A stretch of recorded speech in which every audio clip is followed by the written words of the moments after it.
think I'm gonna get another cup of coffee. And then I'm gonna do my thing. And then I'm gonna do my thing. Yeah. I think I'm gonna get another cup of coffee. And then I'm gonna do my thing. And then I'm gonna do my thing. Yeah. Peace. Chuck Ross Recording Studios. Welcome. Come on in. Coffee time, coffee break. God, third cup of coffee today, so this is ridiculous. But we got to talk about some of these. You hear music stores closing, Sam Ash. You know, somebody on the internet was saying guitar store was closing. That was a bunch of baloney. But let's talk about the, market for guitars, buying guitars. And look at, I got a surefire way now to make sure that I step on that cable every time. Every single time I can step on it and unplug it. Because before you play the guitar, once in a while you'll step on the cable and it pulls out, but it's hit or miss. So if you run the lavalier cable down your shirt and through your pant leg, it'll come out the bottom of your pant leg.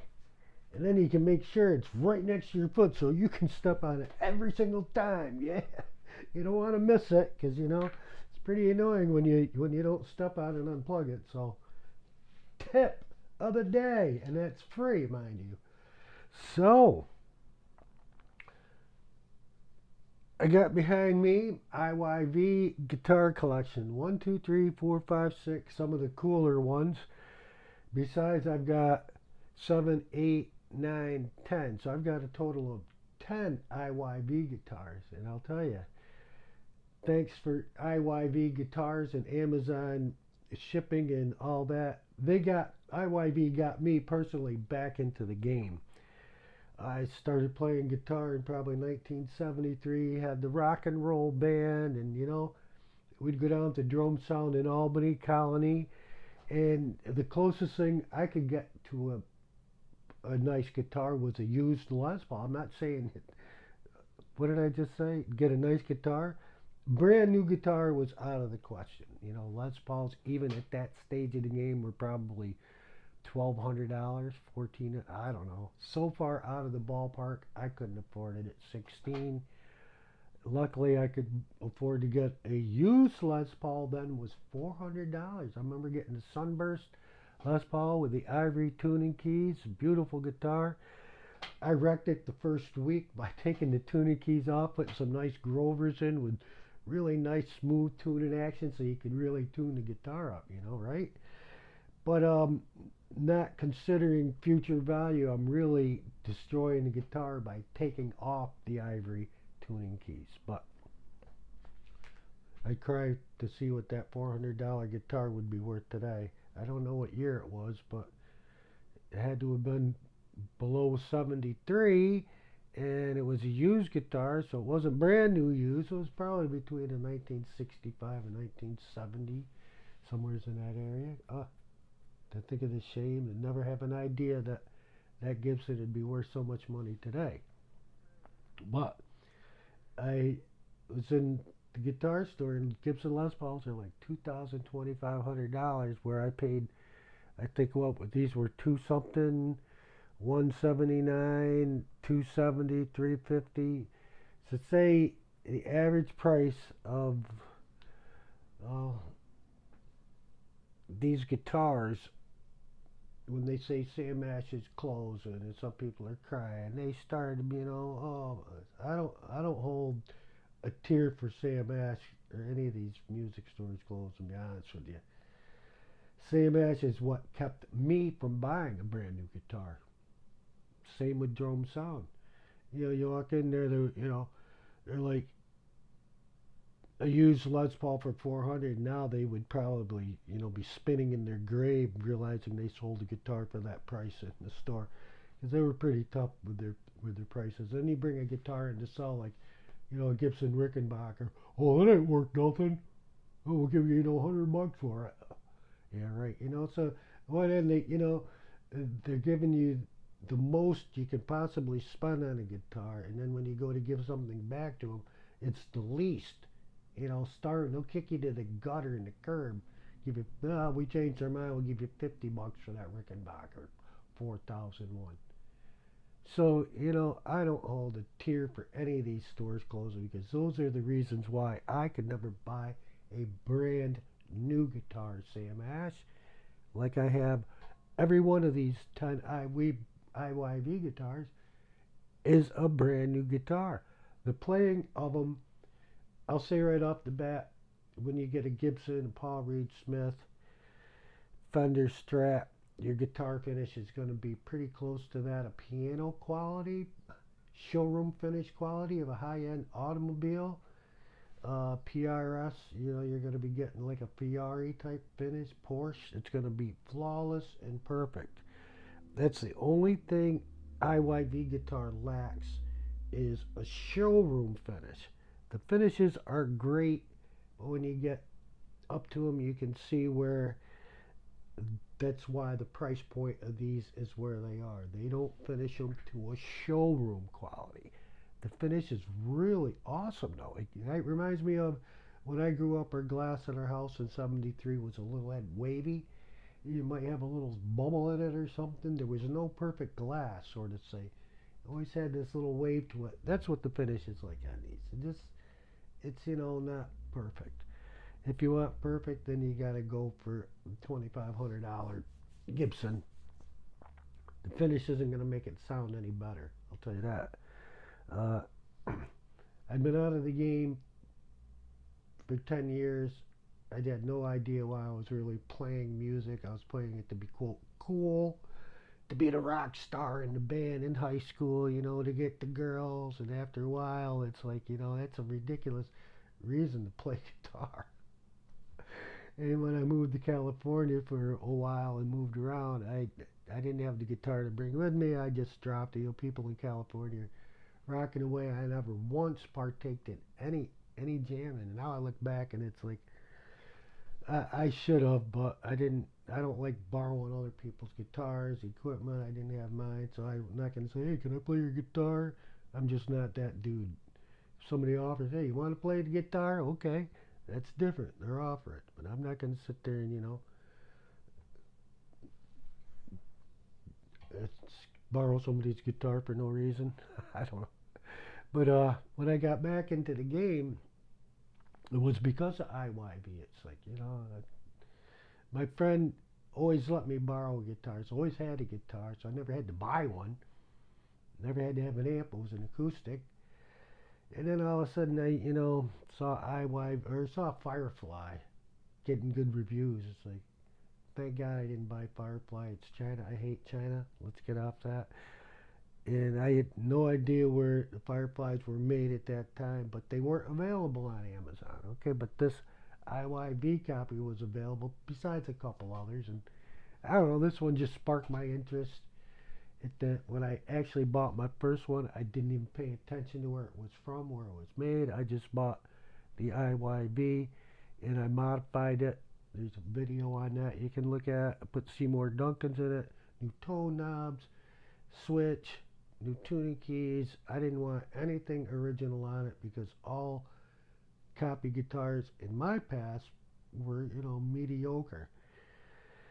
I had such great luck with that first guitar modifying, and it's like, wow, this thing plays like as good or better than any Gibson Les Paul I've ever owned or played in my life. I've had the Fretless Wonder, the Black Beauty, and this one kind of played not like that, but closer to that than it did to Gibson's bulky, fat, tall frets. And that's one reason why people, when they buy the IYV Les Pauls, oh, it plays so nice. I don't understand why I keep going to that instead of the real Les Pauls, because it has short and narrow frets, making it very easy to play F-barred, B-barred in the full bar position. It makes lead like nothing. So I bought the second IYV guitar.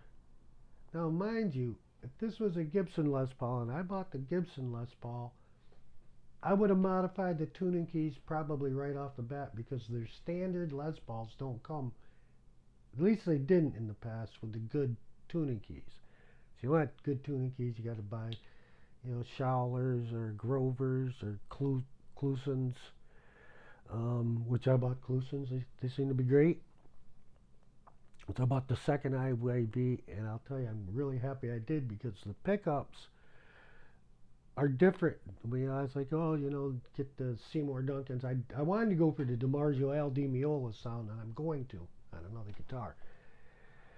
But I thought they'd be junk pickups, and when I got them, I was like, oh my God, this, I like the rhythm pickup. I hear complaints about it, but you just got to brighten it up other areas. It's not super bright. They're not supposed to be super bright. This is your bright pickup. And on there, what I did was A/B comparison. There's a video on that called Hot Rodded IYV versus stock, modified versus stock.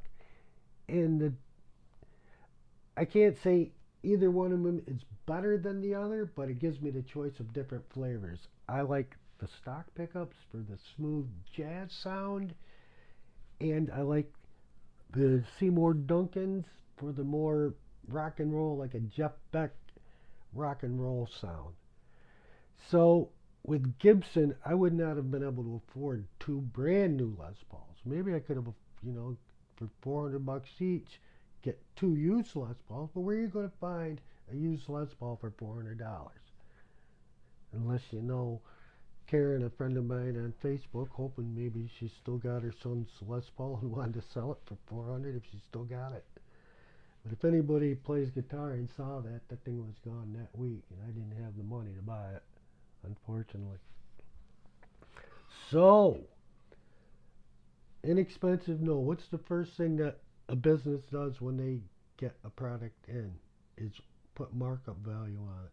Alexa, what is the average markup of businesses? From Wikipedia.org, Costco reportedly created rules to limit product markups to 15% with an average markup of 11% across all products sold. Alexa, what is the average markup of a small business in America? The average markup for small businesses is around 50%. This means that, on average, small businesses mark up their products or services by 50%. However, it's important to note that the actual markup can vary depending on the industry and the specific business model. 50%, that's correct. 15% for Costco, that's fantastic. That makes me want to get one of their memberships and shop there. That's why they are so successful. I'm not sure what the markup is at Amazon, but it's probably not 50% on IYV guitars. So, the average price of an IYV guitar at Amazon, let's see. Hang on, bear with me. Have a sip of your coffee.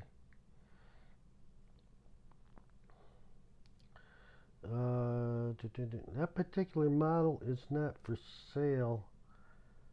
So $250 for this model. $219. I paid more for mine. $279. So let's go with an average of $200.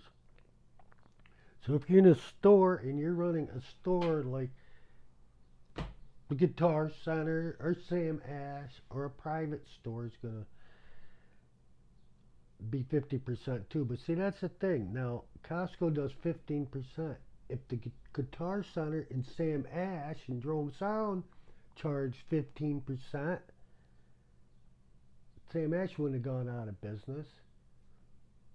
People be flocking into that store. Flocking in. They wouldn't be able to keep guitars in stock. And that's what they don't think about. Let's go with such a high markup value that we'll only sell one guitar instead of 10. They don't realize if you bring the price way, way, way down, You'll make more money selling 10 than one. But that's greedy corporate for you. They just don't think and they don't know and don't understand numbers. They only understand greedy numbers. So, like I said, I don't shed a tear whatsoever. So, say $250 is what they're going to say they're buying the Les Paul for. Immediately, 50% markup. And I'll tell you what, I would imagine that Guitar Center and Sam Ash mark them up 75%. Alexa, what is 75% times $250? 775% times 250 Alexa, US. stop. Alexa, what is 75% times $250? 75% times 250 US dollars is 187 US dollars and 50 cents. 187, so that's 250. Alexa, that's impossible. It has to be more than $250. So I guess I got to do that one myself because every once in a while Alexa is like a brain fart and she won't get that right. So 250 times 0.75 is $187. Why does that not sound right? Oh, because I was multiplying at 100% markup at 500. They're going to be marking that guitar up 100%. They're not going to let that thing out of the store for under 500 bucks. Are you kidding me?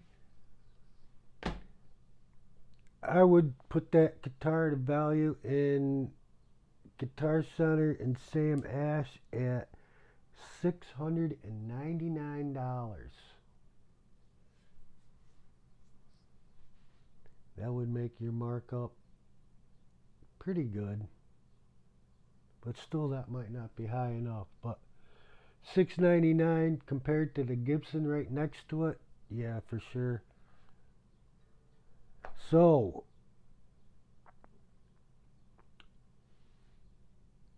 I worked for a friend of mine who owned a store in Broadway, and my discount was 50%. You know, they were selling sweaters, glassware, Christmas stuff. Everything was pretty high end, t-shirts and all that. But if I go in there for something, my discount was 50%. I was like, really? 50%? Holy cow. And I know they were still making money off that, so that's why I say markups in smaller businesses are a lot more than 50%. And that's why I was never able to afford. Let's see, I just had a video posted of the Gibson on there with their Les Paul. So what's say 2,500 times 10? You know, that's $25,000 if I bought all these IYVs in a Gibson format. Well, actually, that's not even close to being right. Because see, I've got the Big Daddy here. That'd probably be about 2,500. So if this was a Gibson, that'd probably be 5,000 for that one. The double neck, I saw those on Sweetwater for 7,000. This one's probably worth 2,900. Full markup value. Paul Reed Smith, we'll go with another. We'll bring that down to 1,500 because of the finish. Like I said, the Les Paul, we got another Les Paul 2,500. Another Les Paul 2,500. That one there, 1,800. Plus 2,500. And plus those two, another. Yeah, right around 25,000 again. I'm a little higher here, 29. Do I care if the finish isn't quite as good as I show them? Not really. I don't play out as much as I did, so I can keep these brand new guitars pretty much brand new. I can show you each individual ding that I put on the guitar, like my beautiful classical lag that I did pay, $500 for. When I threw my controller, bounced to hit the guitar and didn't ding the finish, it put a dent in the front. So, you know, story of my life. I couch bird at the first night. Uh, my Orangewood guitar that has a nice defect in the finish, but that was bought as a second, so that's okay. Les Paul, no damage, no damage. Um, yeah, I don't think I really got any damage on any of these. But I remember having an ES 335 copy when I was 16 or 17, and I loved that copy of the ES 335, man. That was beautiful. Again, like I said, I could not afford a Gibson ES 335. Never saw a used one that was low enough. And you walk into the store, you're at the whim of what's hanging on the rack. 100 guitars up there. This might not be there.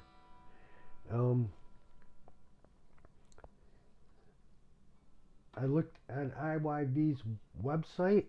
These guitars are all still available. The greens. If you can't get them on Amazon, you can go to contact IYV, and you have to pay. The shipping's like $180. The shipping is as much as I paid for that at Amazon. So, and Amazon can buy a container load of these, and they're marking it up 15-20%. I don't know why they don't, kill us like the smaller stores, but I'm not going to question it. Maybe they just like the volume, because they'll sell hundreds of these things. They'll get it in stock, and they're out of stock really fast. There could be a container of these sitting somewhere and lost for a year. We don't know. Probably not, because they probably pretty much know right down to the size of a robin's egg what's in these containers count wise. But I was able to afford 3 Les Pauls. I couldn't afford 3 used Gibson Les Pauls. At the most I could possibly afford a used Gibson Les Paul. So being able to afford the opportunity to be able to buy 3 Les Pauls because of IYV, all CN machined. You couldn't make a guitar that accurate in 1970 if you tried. I mean, not that we didn't do bad in 1970, but a CNC machine just brings it down to 0.00005 to 0.000010 of an error. It's like mind-boggling. Give an example, a tolerance that tight. When I was in the United States Air Force as a jet engine mechanic, we had these bearings for the main thrust engine of the GE, General Electric J79 powerhouse engine in the F4 Phantom fighter jet. And I was amazed you could take these 2 bearings, two races. There were the races, no bearing inside, just the races. If you don't know what the races is on it, it's just the shell that the bearings would be riding in that goes over the shaft. And you have 2 of them. And the tolerances were as tight as I just said. And when you put these 2 pieces together, you could pick it up. The piece did not fall. And it was the heavier the piece. Probably weighing about, almost near a pound. And I'd hold this up and I'd be like, and if you slid it, it'd fall right off. You slide it off, it would fall because it would be out of the circle. But at the circle, race to race, the tolerances are so accurate, it would be like it's not magnetized, but it was like a magnet because of the tolerances were that close when it fit together. I guess it just,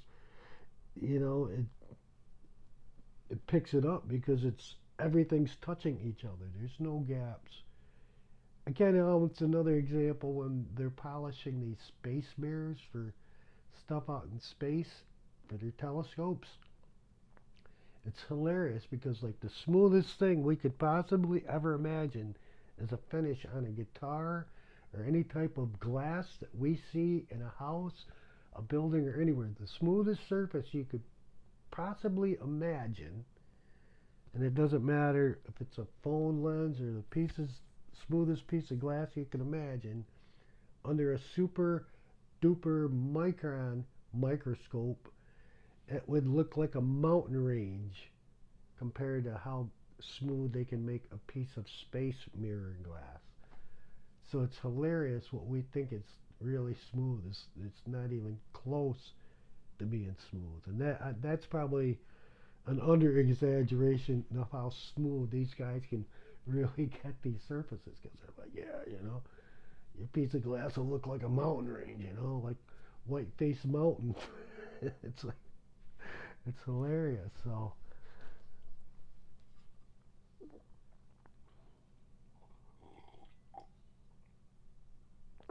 markups in small business.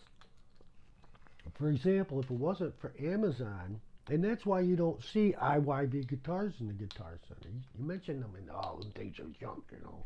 Oh, they're mail order pieces of crap. Yeah, because they got a $2,500 Gibson Les Paul sitting there that they spent $400 on, if that, $300, and they want to get rid of that guitar. They do not want to say these are nice guitars at all. They're being no, no, no. No, we got too much money in stock and inventory. Let me see. I had a picture of 4 Les Pauls, and one guy noticed it was funny that there was an SG there of a different color, green or something. I was like, I didn't even notice that. I'm so shocked at the price on the Les Pauls. Didn't even notice the SG sitting there. Uh, that's a short if you're looking for that. And I should go over there and kind of research it more. But yeah, for 5 Les Pauls, it's like $10,000, $12,000. It's like,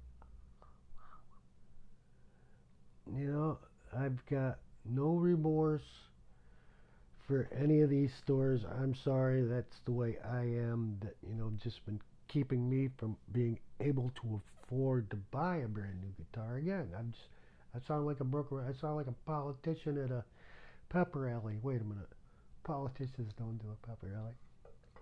I sound like a politician at a presidential debate. It's funny when they say the same thing, man. This guy says something and says something back, and the guy repeats exactly the same thing. No, no, man. The rehearsal is hilarious. So I apologize if I keep saying the same thing that I don't shed a tear for these big box stores that have been literally raping me out of being able to afford to buy a really nice guitar. And when I saw that double neck available on Amazon, it's like you got to really pay attention because the first IJZ 500, I saw it on Amazon. I'm looking at their IYB's website going, oh man, that guitar looks so beautiful. The one they show you in the picture is blonde, and it looks really nice blonde. And that's what I thought I was going to get when I got this. I was like blown away. Holy shit. I mean, this is like, wow. I mean, the blonde looks nice, but this one is like, this is more like Gibson. Look at the finish on this. It's kind of like on wood to get a certain effect. If you cut it a certain way, it's, okay, that's what we get in Home Depot. But if you get it in the log and you cut it a certain other way, you get sun spotting, I think they call it. And you can see that in certain movies. Certain wood has a certain texture, and what the hell is that? It's sun spotting. It's very hard to get. Well, this isn't really sun spotting, but they're kind of going with that sort of effect down here where it has more tiger stripe wood grain up here fanning out with like a little burst into this crazy pattern here, and then you got the inlay here, and you got another piece in the middle. You got triple binding front and back. I mean, it's $350. You got to be kidding me. I couldn't buy the kit. I couldn't buy the pickups, tuning keys, tuning knobs, bridge assembly for that amount of money. Right? I mean, but when I saw it on Amazon, it wasn't available. I was like, it'd be so nice to get that guitar. I'm dreaming, you know. And I just bought my Les Paul, and I bought my other Les Paul. So I bought the two Les Pauls first, and then I bought the IJZ 300 Tobacco Burst hollow body, semi-hollow body. Tried to get that like Ted Nugent sound. They didn't have the 335 yet. I hadn't seen that. So you know, hollow body's got a certain flavor. That's kind of like the Steve Howe, but it's bigger than the 335. I mean, way bigger.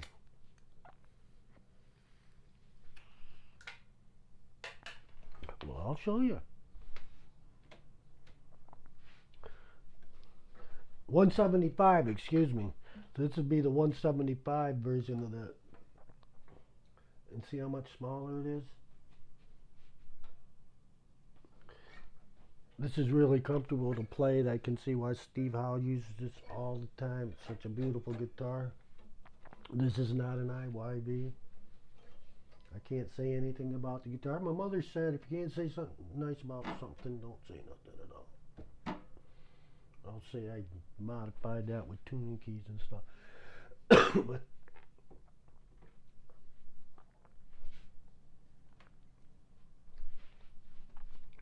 so this was like the third IYV, and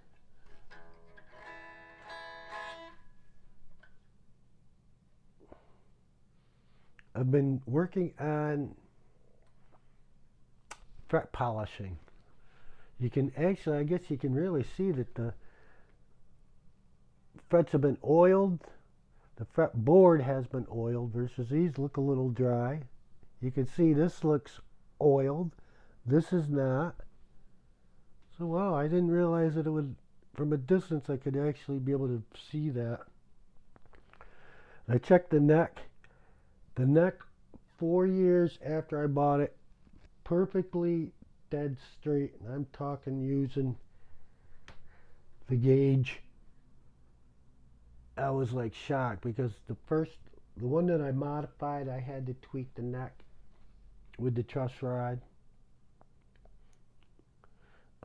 It played all right. I didn't notice that the neck was out, but it was out. So I straightened the truss rod. I didn't polish the frets on that with the Dremel. I used sandpaper and did the fretboard and everything, and it came out so good that I was like, wow, the Dremel's got to be like so much easier and better, you know. I can't sand as fast as a Dremel can. So that was done with the Dremel, and the video is sitting in my computer. I'm using DaVinci Resolve, and I hate that thing. I don't know if my computer's just not strong enough to run that program, but it's terrible. I don't understand it. Don't say anything. You can't say nothing nice. But what I need is my Adobe back, and I can make a nice video with all that. The Ted Nugent style, I believe this also is in the $200 value range. Triple binding, front and back. And most guitars have a slight arch back. This one's got the flat back, so that's kind of different, which is kind of cool. I've never actually played a flat back guitar like that. Beautiful construction's got glued on neck. I kind of like, I'm a carpenter, and ever since I was 16, anybody can bolt a neck on a guitar and play it. To do the glue on a neck, that's a whole different level, right? I mean, can you take a body and bolt a neck on? Not that difficult. But to get it really sweet like this, and it's a beautiful job, if you look real close. Like on this one here, you can see the glue dribbled out. And glue stains wood, so when you put stain on it, it doesn't cover where the glue is. But that's what you get for that price point. Well, what are you talking about? Well, I'll show you. Since I'm talking about it, so where the neck is beautifully attached, it's smooth, and it's a great job. But if you look where you see that line, you'll see a slight discoloration, and that, my friends, is the glue seeped out, which tells me they're using a lot of glue, which is good, right? And even on the back, it kind of, I haven't got my microscope out, but now looking, it's not a perfectly thin line, and there's like two spots coming down. Can you see that? So again, that would be glue. And in a way, if the wood didn't stain, or say you were going to use paint, you would want to see that, so and if there wasn't a spot that had glue on it, tighten your clamp so it squeezes out. You want to make sure that the glue squeezes out. So in a way, that's kind of good. And another thing too is when my friend had a guitar stolen, one of the identifying marks was the wood grain had a certain knot in it, and he's like, he said, yeah, if anybody ever steals it, I got that knot, and somebody stole the guitar. Had a picture of it when the police got the guitar and back in the police station. There's the knot, and there's the knot. Everything matched. It's like hilarious that you think like that, and something like that actually happened. So that's like a fingerprint. If this guitar ever got stolen, you could match that glue mark up, and any other slight possible defects, like almost look like there's a teeny tiny blurb right there if you can see it. And if you went over this guitar with a fine tooth comb and a magnifying glass, you could probably find these little dings and things like that. Because again, you're not paying $3,000 for a beautiful, a $3,000 guitar. If you had any type of blemish like that, you're going to return it, or the factory would catch it. They would call these like this glue. It'd be a second, send it out as a second. They'll stamp it right on the back. Nothing wrong with the playing quality of it. And yeah, I just did the oiling of the frets on this one. Actually, I had a little buzzing on it, and I got the buzz out. This fret was a little high. So I'm really happy that some of my work I've been learning is panning off. Though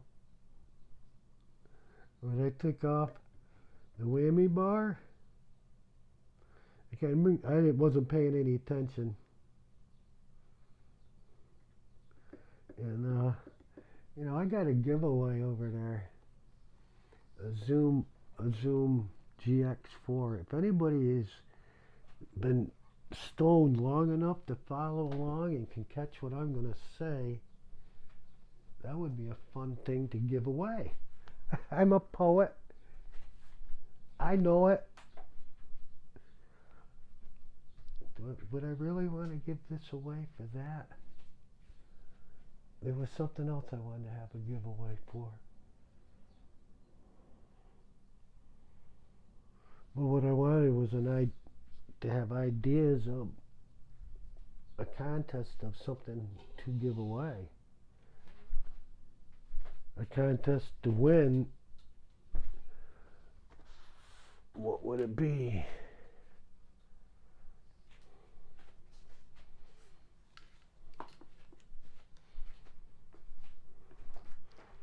I had two things. What was the other thing? Shh, the baby's sleeping. Boom, shaka laka. Wake that baby up. I like that for a song. Baby's sleeping. Boom shakalaka.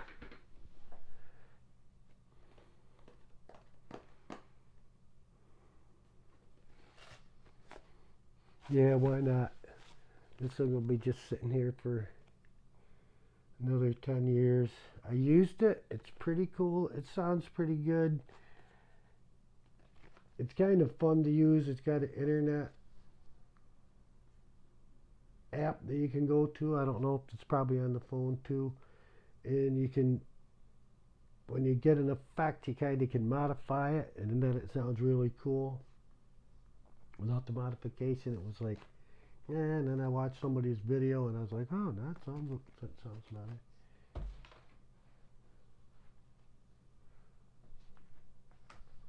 Free giveaway. If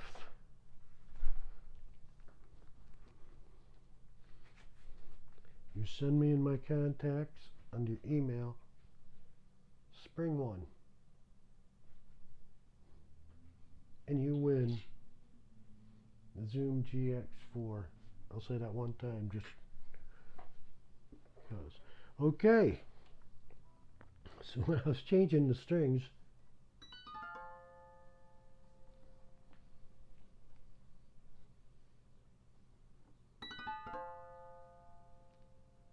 oh my God, that sounds like out of Back to the Future when they going from 1957 to the future. Hi, Mom. It's not Mom. It's your father.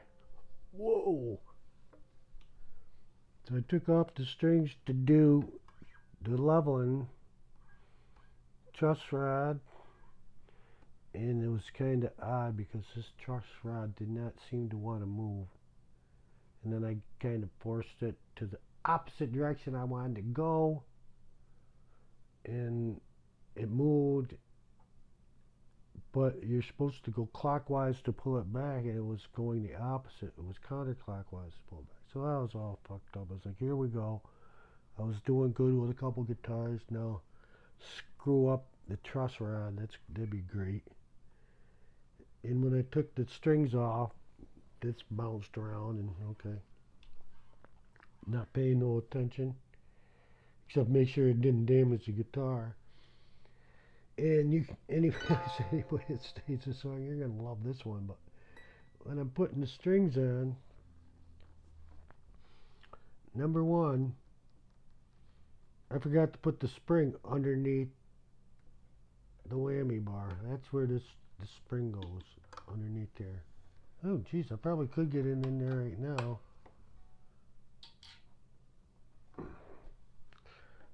And there's also supposed to go underneath this little roller, and then up and around, and then over. And the only thing I was paying attention to was like, it was really cool how there's a little peg in there. And oh, wow, it's different. I never saw the pegs before, and that's cool because I never used the hole in the middle of the little buttons at the bottom of the string. So I was like, okay. So after I did all the polishing with the Dremel and everything, got it looking real nice, time to put the strings on. Okay, I take the string and I go right over it, right around, hook it on, 1, 2, 3, 4, and that one's a bit, these start getting to be a bitch. Pain right in the ass. I don't like it at all. Then I go, well, it's nice and tight, but the whammy bar seems to be like, it's backwards, and I kind of was pulling it up to get the string on the thing when after the first couple, but I think I would have noticed it. One, I never use a whammy bar in my life. That's one reason I probably never noticed it. And when I got them on, I go, and it's nice and tight. I go, wow, they shouldn't be tight. They should be brrr. Yeah, that's what I don't like about whammy bars. The tuning's a bitch. And I go, oh, son of a bitch, I was supposed to go underneath there. And I'm like, that still don't make any sense with the tuning on them. The next night, not that night, Next night, I don't even have the guitar. Guitar's on the rack. I look and there's a spring on the floor. I go, son of a bitch. I go, son of a bitch. That spring is the spring for here. Because what the hell is that spring for?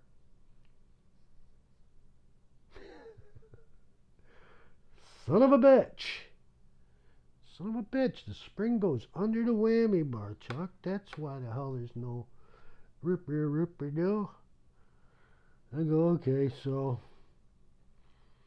I hate to say it, but if I was in this class and getting graded on changing the strings on this guitar, I think not even a C would probably be way too high. I think a D would probably be not even in order. I think this one would be a total up.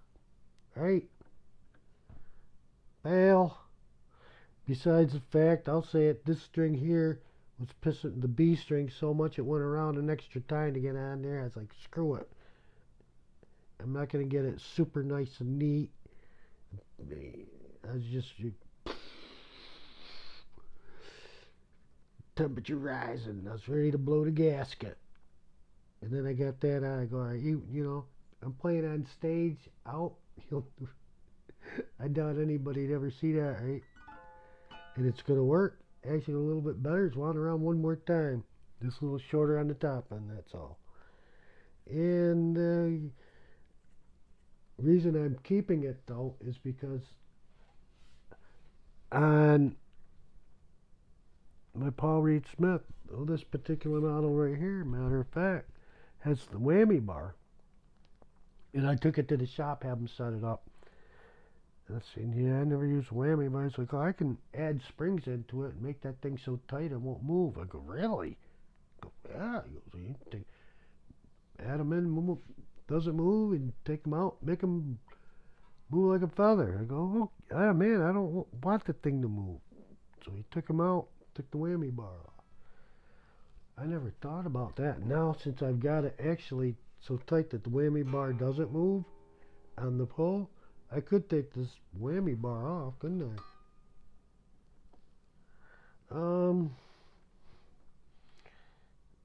Yeah, no, it's gonna stay on there. Now it's a decoration.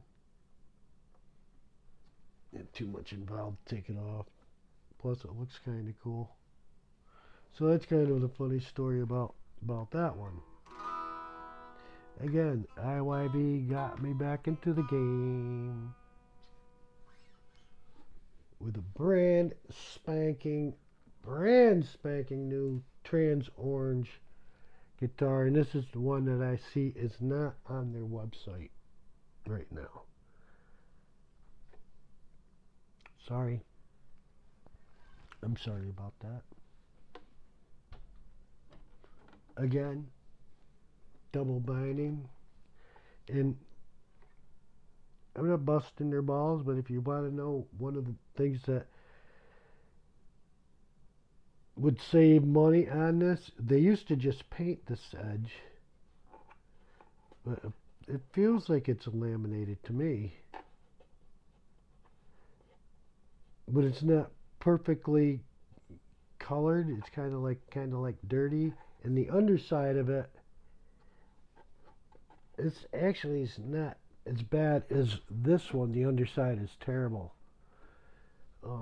Whereas if you had a luthier, he's going to polish inside, outside, everything that you can, nook and cranny you can see. And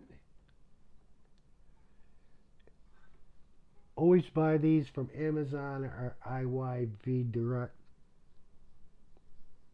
And I will put that link in the description. Do not, I repeat, do not, warning, warning, warning. This is an alert, special bulletin. Buy these on eBay. I don't know where they're getting those guitars, but there was somebody that had a gap that was so drastic on the binding and the inlays. If my first IYV came like that, that's what I would have expected. To be a piece of crap, take all the pickups out like I did, and As long as it played okay, I wouldn't care about that. But I probably wouldn't have gotten excited about IWB and say they're great guitars and bought 10 of them. So that's why I say don't buy one on there, because if you got a guitar that had that inlay like that, send it back. Immediately send it back to Amazon. They'll get you another one out. They'll send another one out before they got that back. Guarantee it if you're a good customer. It's just another thing on the back. You'll find plastic on the tuning pegs. You'll find plastic on your pick guard and your pickups. If you don't have plastic on all three of those points, send it back immediately. And not busting anybody's balls, but one of the reviews was, yeah, well, the one thing I don't like is my pick guard was scratched and everything else is perfect. And I'm like, it didn't deter me from ordering mine, but when I bought mine and it came to the house, I'm like, looking at the pick guard. He goes, yeah, he's right, man. The pick guard looks like they're selling these new copies with a crap pick guard, which wouldn't make much sense to me, seeing they're just a little teeny tiny piece of plastic. And then I got looking around the screws. I saw that little. I go, wait a minute, and got out like a toothpick, soft toothpick, and I found the edge of the plastic and peeled it off. It's like, oh my God. I go, not like I said, I can't bust the guy's balls that you miss something like that, but I'll guarantee that's why his guitar didn't had that on there. Guarantee it. It's like they can put the plastic on and cut it so good it's hard to get that edge. The pickups not so much. You'll see the bubbles on those. The tuning keys on the back, you'll look at it and the plastic will be on there and you'll be fumbling at it. And I'm pretty sure I took it off on these. Sometimes I'll leave the plastic on for a year or so. Just that way in a year you get brand new. And they're tough sometimes to get the plastic on these. So that's kind of funny. Funny. I should have made this a live session, is what I should have done. Especially since it's Saturday morning.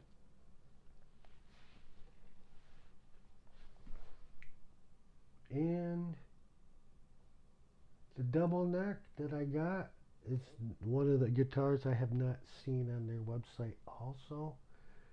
So I couldn't even afford it when this one came on Amazon, but it's like, I've seen these things sell out really fast. Like it says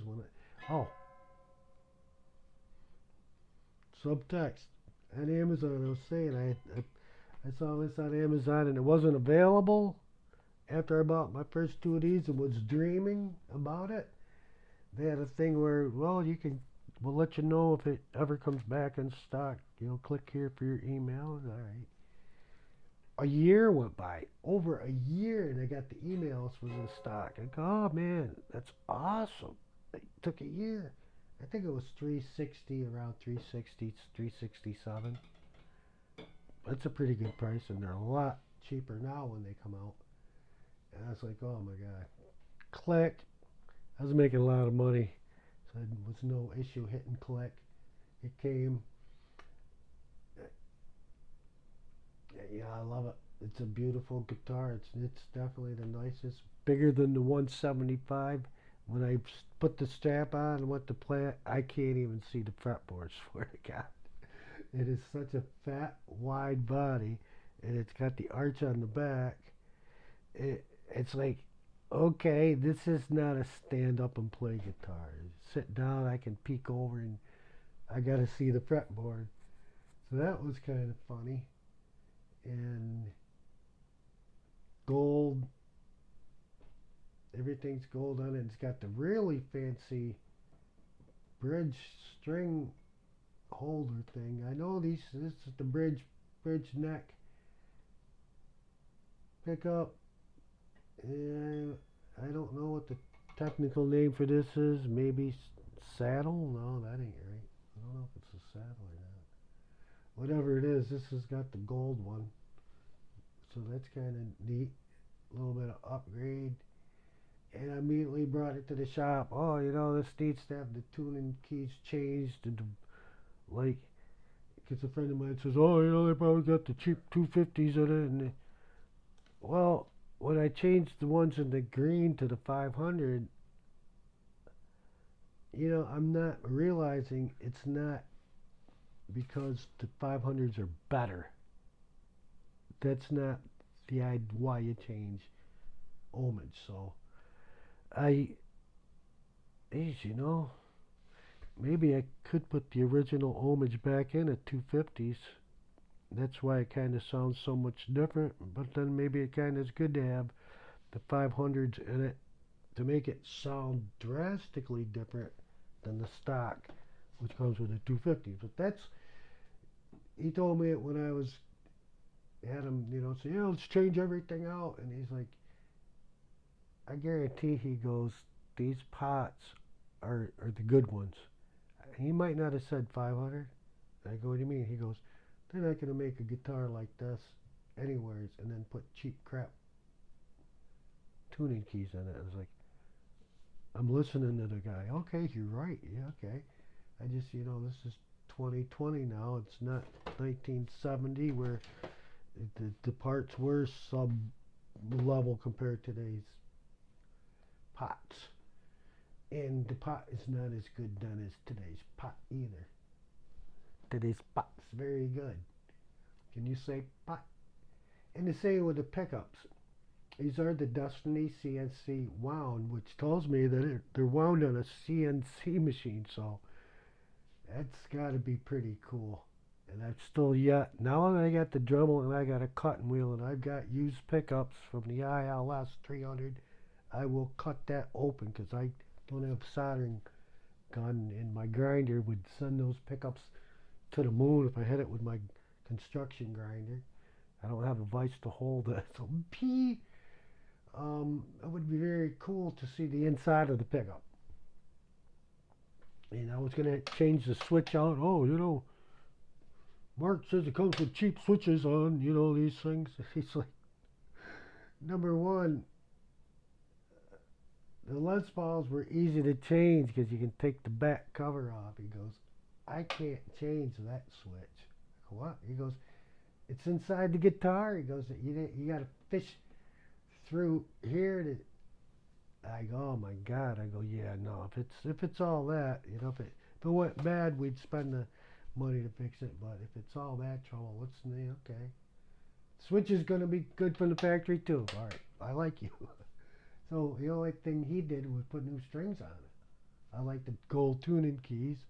I don't think they have the ratio of the Clusons, and I guess I don't know ratio numbers of what is super easy versus the old Gibsons. You turn a little bit and my God, you just shot over where you wanted to go by a mile.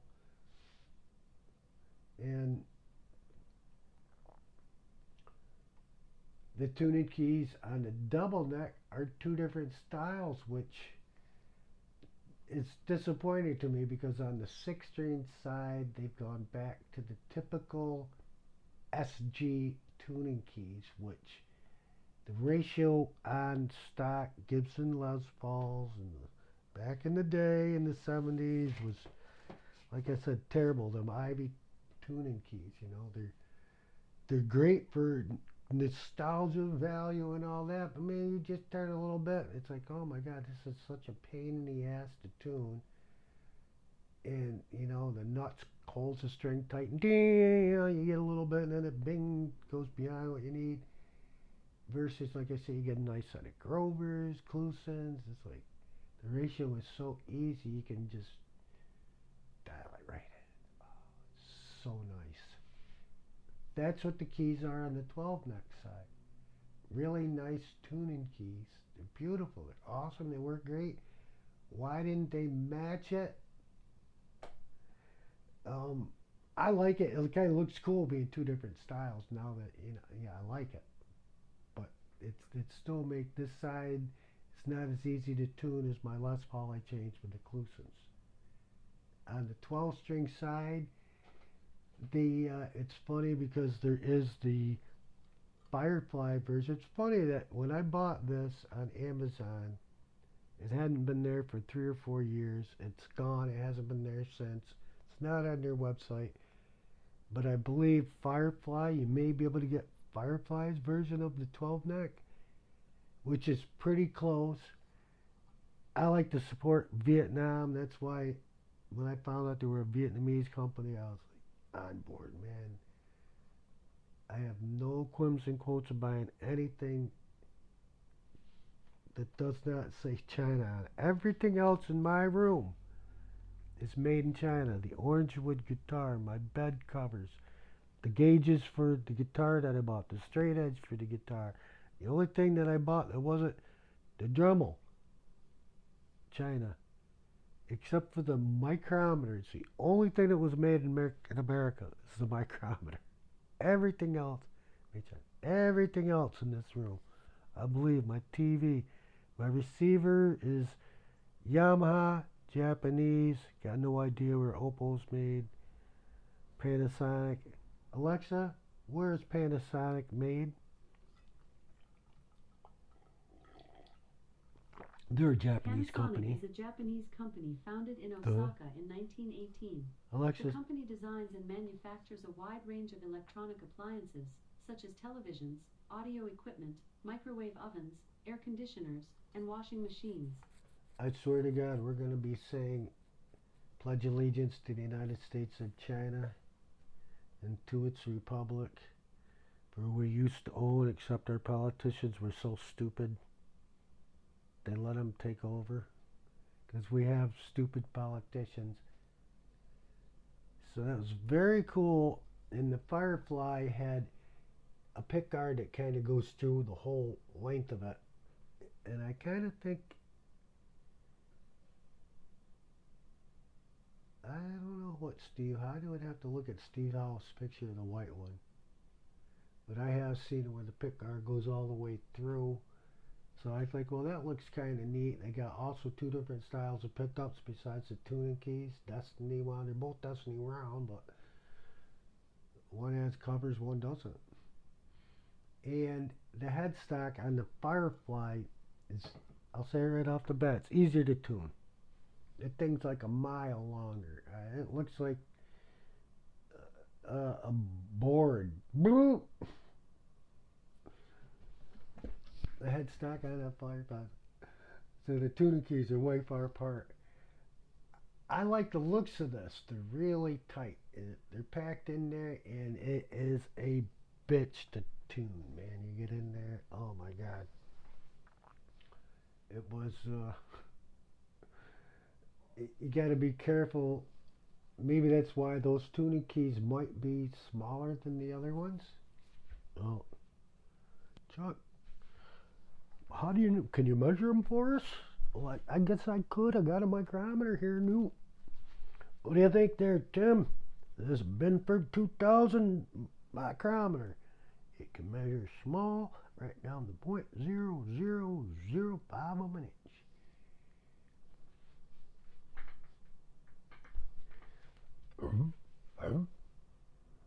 So if I put it on, let's do, this is the wider one. I can see these are wide. That's why they didn't put these on there. They would never ever, they would hit each other.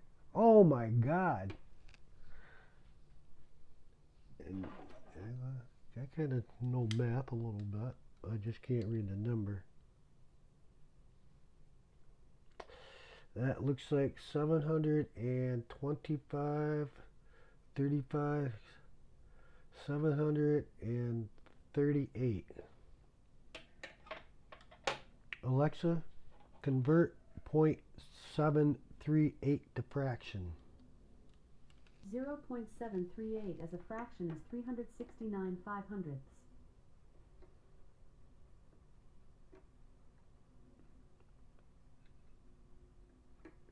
And we're down to 731. Smaller by 7/10,000ths of an inch.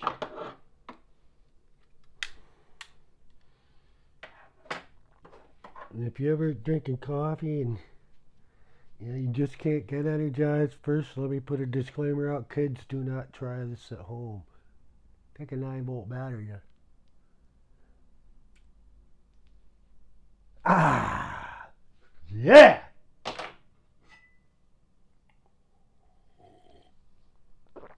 Not only for your guitar and your equipment anymore. Way better than Red Bull. So again, thank you to IYV Guitar Company and Amazon mail order. Now with Amazon, I'll tell you another story. Sometimes you can lead the horse to water, you just can't make him drink it. The year 1978. No, it wasn't. 1978, buying a VCR was difficult. Da, da, da, da.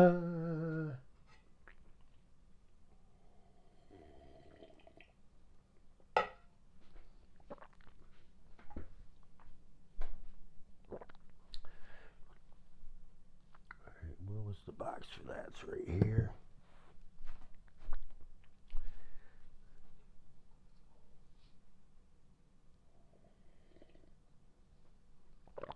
IYB, amazing.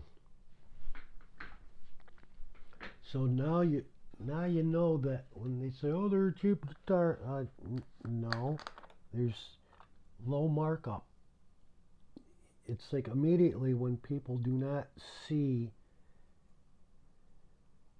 a high dollar value, it's assumed cheap. My landlord had a guitar. It's like, oh, I can show you things that, or first was like, let's play. And he's like, oh, I'm a beginner. It's like, oh, I can teach you I'll show you some stuff if you want to learn. I spent like an hour with him. He goes, I learned more an hour with you than the last year I played. I go, thank you. It's like, he goes, how come you don't give guitar lessons? I don't know. Mrs. Maurer used to teach the piano around the corner when I was a kid. I wish I took lessons. I don't know. I don't teach guitar. I don't know how to do it. He goes, I go, what, $20 an hour or something? $20 an hour. He goes, and people won't think they're getting a value. He goes, you charge them like $50 an hour. What? He goes, you charge them more money and they're going to be thinking they're getting a better value. Okay. I wouldn't mind getting more money, but a fair deal is better than just charging $50. So now I've got a YouTube channel. I've got free guitar lessons on it there.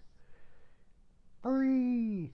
And I did get one comment about, oh, you're taking business away from people that charge for it. And nah, not necessarily, because number one, not very many people look at what I've created for guitar lessons. I think it's the way I've got it worded on my playlist and stuff. I do want to push it a little more. But it's like, if you're already making money somewhere else, believe me, my little channel here is not going to affect your income, especially if you're doing like in-home lessons or something. But my roommate, his 10-year-old gets lessons every Tuesday night at 5 o'clock. I'm like, and he showed me what he was playing, and I was like, that's awesome. I says, so I showed him, do you know any scales? So I showed him like the blues scale. It's like, this is, you can play with anybody everywhere. So he was learning.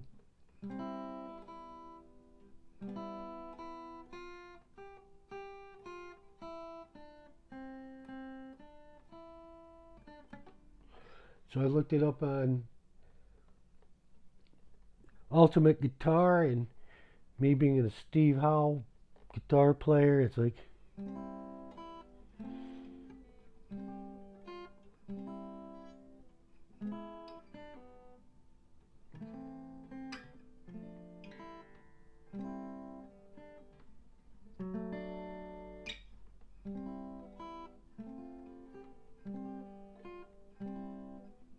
whoops, see right there, it's got it. messing up.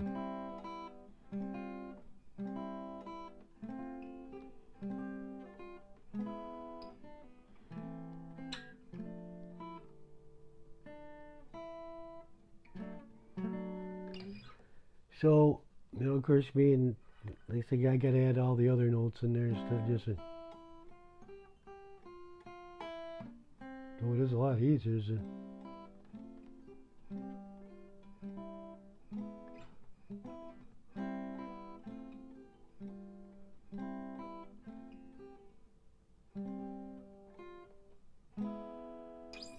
Interesting song.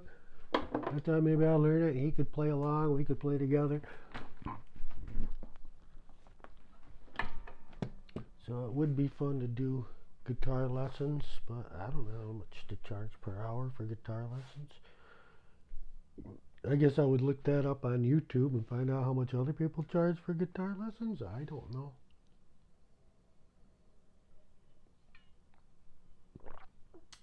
And we do have follow along guitar lessons where you can have like a set scales you can follow along. It's all set to a metronome, piano timing. And I kind of funny because some of the exercises that I'm going back to what I thought were easier is like, oh, that's a little bit tricky on that part. That's not the beginning one. So you kind of want to get to a challenge point of a challenge. And I was one of the lucky ones when I had a teacher in the class that got the extra curriculum. I got to know the guy really good is because I had such an interest in playing the guitar that he saw in class.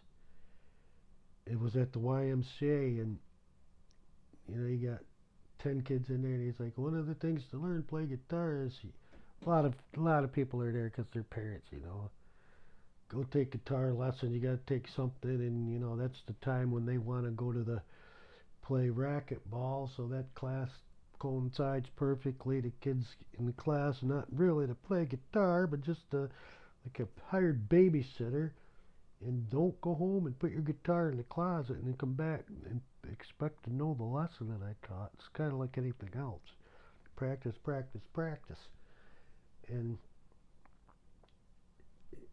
that Steve Howe was what I was learning. That was my inspiration for playing. So the class was like to expand that. So the teacher could see that, I'm sucking this information up like a sponge, man. It's like one class a week ain't cutting here, dude. I learned the one class, in the first night of homework because the guitar don't know what a closet is.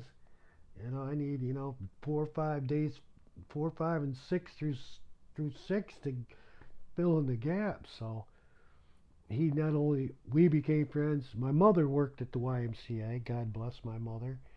Mother's Day being shortly, and I guess that's why he became friends with the family. She knew him from work. I was taking guitar lessons, and it's like now he's hanging out at the house.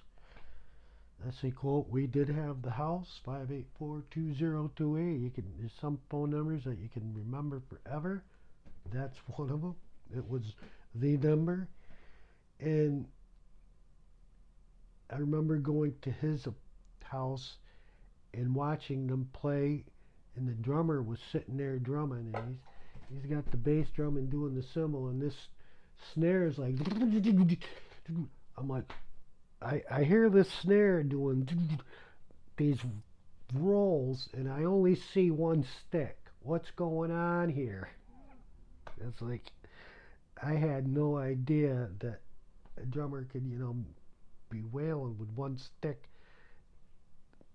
totally, and it sounds like two. I was like, oh my god, this is incredible. So I was learning the stuff with the drums. He's teaching me things on guitar, how to make music together. I don't think I ever jammed with him at that point. I was just a watching thing. Live musicians play together. It was nice jazz rock. Awesome. So my curriculum teaching guitar is basically the same way I learn. You learn the strings, you learn to tune it, then you learn to play it. You don't even need the guitar for your first lesson. It's like, you don't hop in your car and for your driver's license, you study the manual. And same thing with the guitar. You just pick the guitar up and hit the strings. You're clueless. It's out of tune. You don't know it. You don't know what the E string is. You don't know what a chord is. Or it's go back, learn that, then come back and pick the guitar up and you can start it. Boom. A chord. You're starting. You don't even need to play a chord. Just hit the strings, but it's an open chords. So it's a lot of fun to learn to play guitar. Really, it's like I never thought I'd ever be able to play the guitar. I was one of the oh my God, play the guitar. Got to be kidding me. That'll never ever happen. And then my brother's friend showed me. He goes,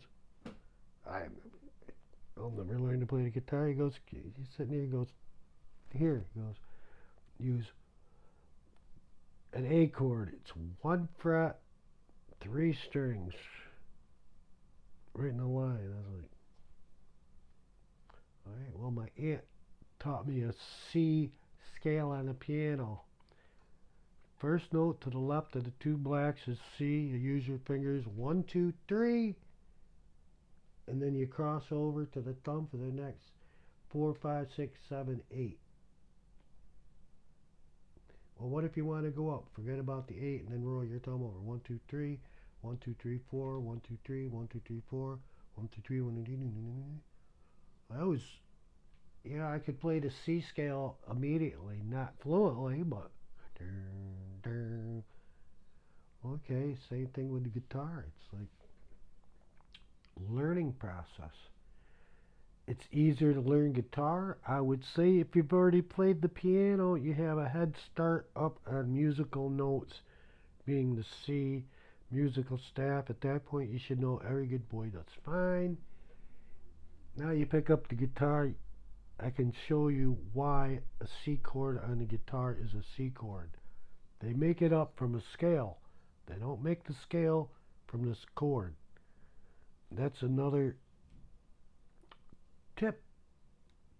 And I hope you're taking notes because there might be a test on this on Friday. Just saying. You want to do good.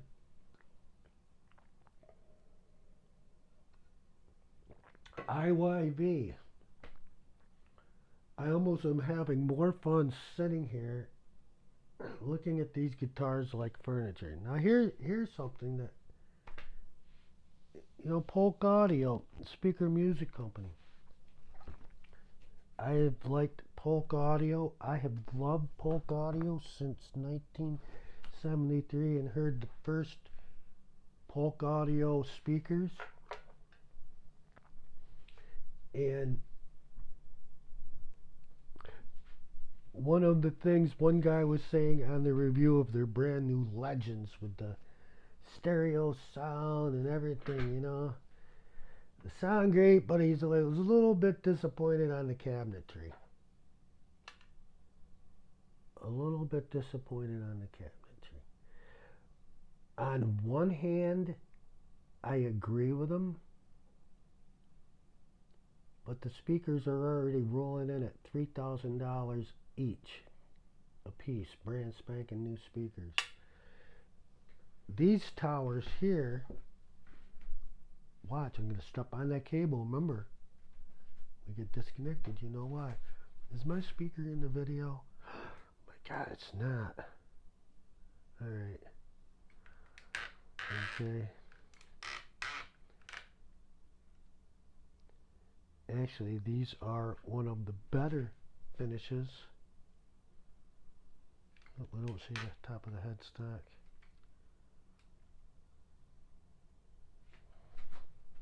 You can see the speakers are pretty big. They're,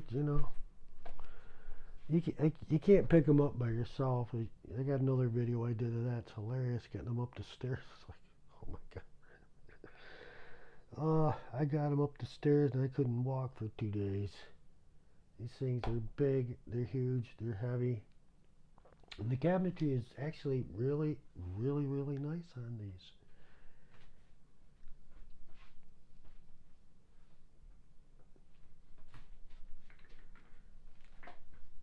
And we got to pack another one here because this is turning into a very long conversation. Damn, I should have done this alive. Maybe I will later. I'll have to think about quit yakking. Unless you know what you're going to say. The Polk audio cabinets versus a brand like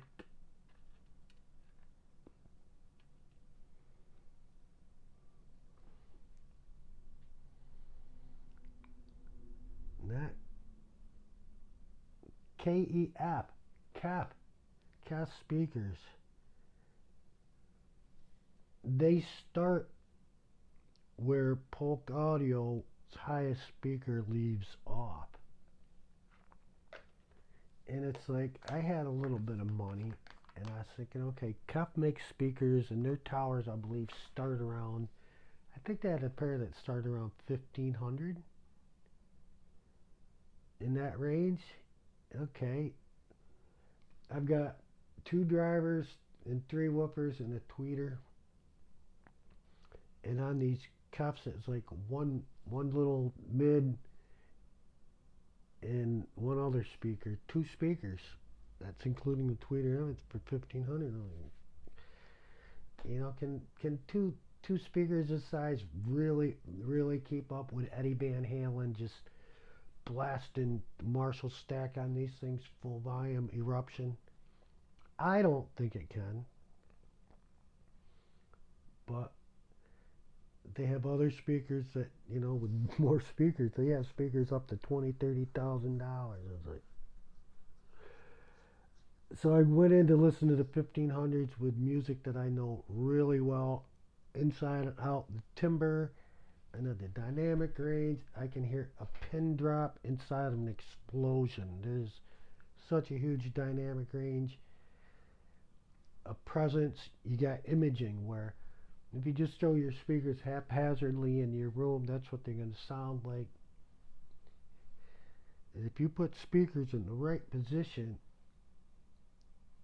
I give you an example. A guy was doing a review and he got a set of Polk Audios in with the LS90s. Set him up. He's like, wasn't impressed. He said, another day. He said, the way I described Polk Audios is it's like being a photographer for like Playboy magazine.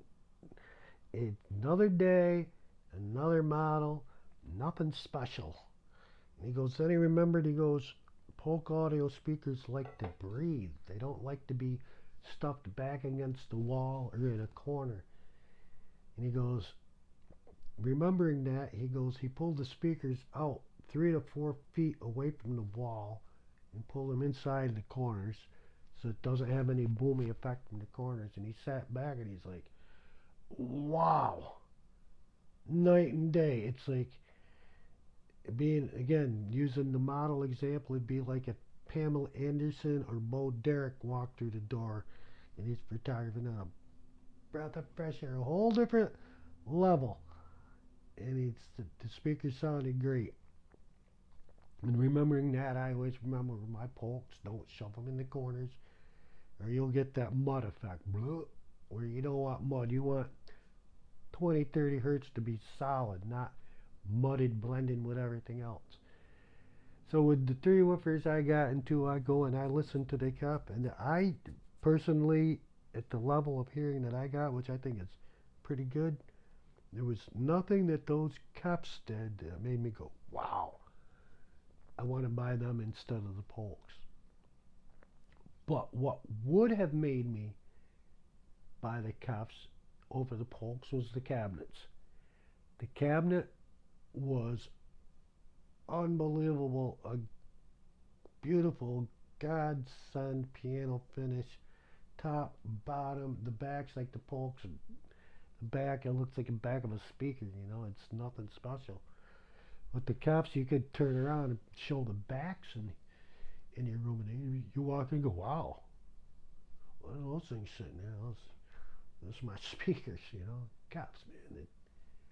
The finish is gorgeous. It's everything is on the front. You don't see these little screws, and they don't have like little plastic covers, and and this finish is okay, but it's a typical veneer. It's not a piano gloss. Polk doesn't make piano gloss finish speakers. It, and I'm glad they don't, because these towers, brand new, were 1900 each. It took me 10 years to get them when they went on sale for 50% off and more when closeout special. So I couldn't buy these things brand new. If they put a piano gloss finish on these things, oh my God. Now the Polk's whole philosophy is making a great sounding speaker at a price that everybody can afford. To do that, like IOIV, you got to cut corners. They cut the corners with the finishing on it. Back, like the LS90s I had were beautiful. The top of the line flagship speaker. You pull the speaker covers off. It I like to have speaker covers off to show them, but it still wasn't like the caps where it's like piano finish. Every nook and cranny, up and over, under. So that's how Polk cuts their costs. They have a beautiful sounding, or a beautiful cabinet that sounds superior to any other speaker on the market. And they just sound so great. And the cabinetry is getting better. But even if you go look in their stores now, they've got their signature reference. They've got reference series out. They've got one that they actually designed over a guitar. Like the guy says that they wanted a speaker with a guitar flavor in mind. He goes, you can see on the front, these mimic frets. He goes, we got the shape of a guitar being smooth. And I'm like, I kind of see that now that you're mentioning all these things to it. That's a really cool idea. They're not the top of the line reference theater line. So now you're getting a reference, you're getting a better sounding speaker that doesn't look as cool as their lower grade one, because they're putting more money into the sound than the cabinetry. These guitars play flawlessly. Now that I know how to set up and adjust my action, I've got the action on my Les Pauls up as low as you can go. It's like unbelievable, man. It's like, in the neck, I've got another video that shows the thickness of necks. It's drastically different on all these guitars. Now, I don't have 10 Gibsons to put a micrometer on the back of the necks and measure the thickness, but I would probably imagine Gibson's necks being consistent with an eighth of an inch across their entire Les Paul line. I may be wrong, but I would say that their quality control in that level, they want all their Les Pauls to play exactly the same, and that would be the thickness of the neck. And one reason why I was playing the Les Paul, and I got this blue one I picked up. Man, this is like so much different to play that blue Les Paul than my other greens. And at first I wasn't questioning why, and then it's like I noticed the headstock's bigger on it, sitting next to it. I go, oh my God, it's a bigger guitar. And then I measured the back of the neck, and the thing is like, oh my God, the thickness of the neck is like, a quarter-inch thicker. It's like massive. You immediately makes this part feel fatter, but it's not. It's the depth where you put your finger on it. So this Les Paul feels more like a real Les Paul because of that. I don't know what the thickness of a real Les Paul is. I don't know what the radius of these guitars is either. I don't think it's very much. And I think that's another drastic difference between IYV and Gibson. And I kind of think these are flatter, less radius. And I do have radius gauges. I don't believe you, Chuck. You don't believe me, huh? We got a doubter in the house. Yeah, we got a doubter. There ain't nobody doubt this, huh? Doubt this. What are these things? Look here. I thought I had a ventriloquist and not. Oh, no. I'm trying to be a ventriloquist. Yeah, see? No. So, yeah, we got radius gauges. And, well, even with the strings off, because you use these to check your radius of your neck, and then you can check your radius of your bridge to make sure that your bridge is ratified. I'm just kidding. And that way your neck is the same as your fretboard. And sometimes the guy was saying he pulls up the E and on both sides just a teeny bit, so that way you're sure. And I don't know, but even with two other pairs of glasses, I couldn't tell. So I don't know. I gotta get a pair of magnifying glasses or something. Well, here they are. I wasn't lying. I'll never lie. Hey, look at this. A little bit of weed in here. Some bitch.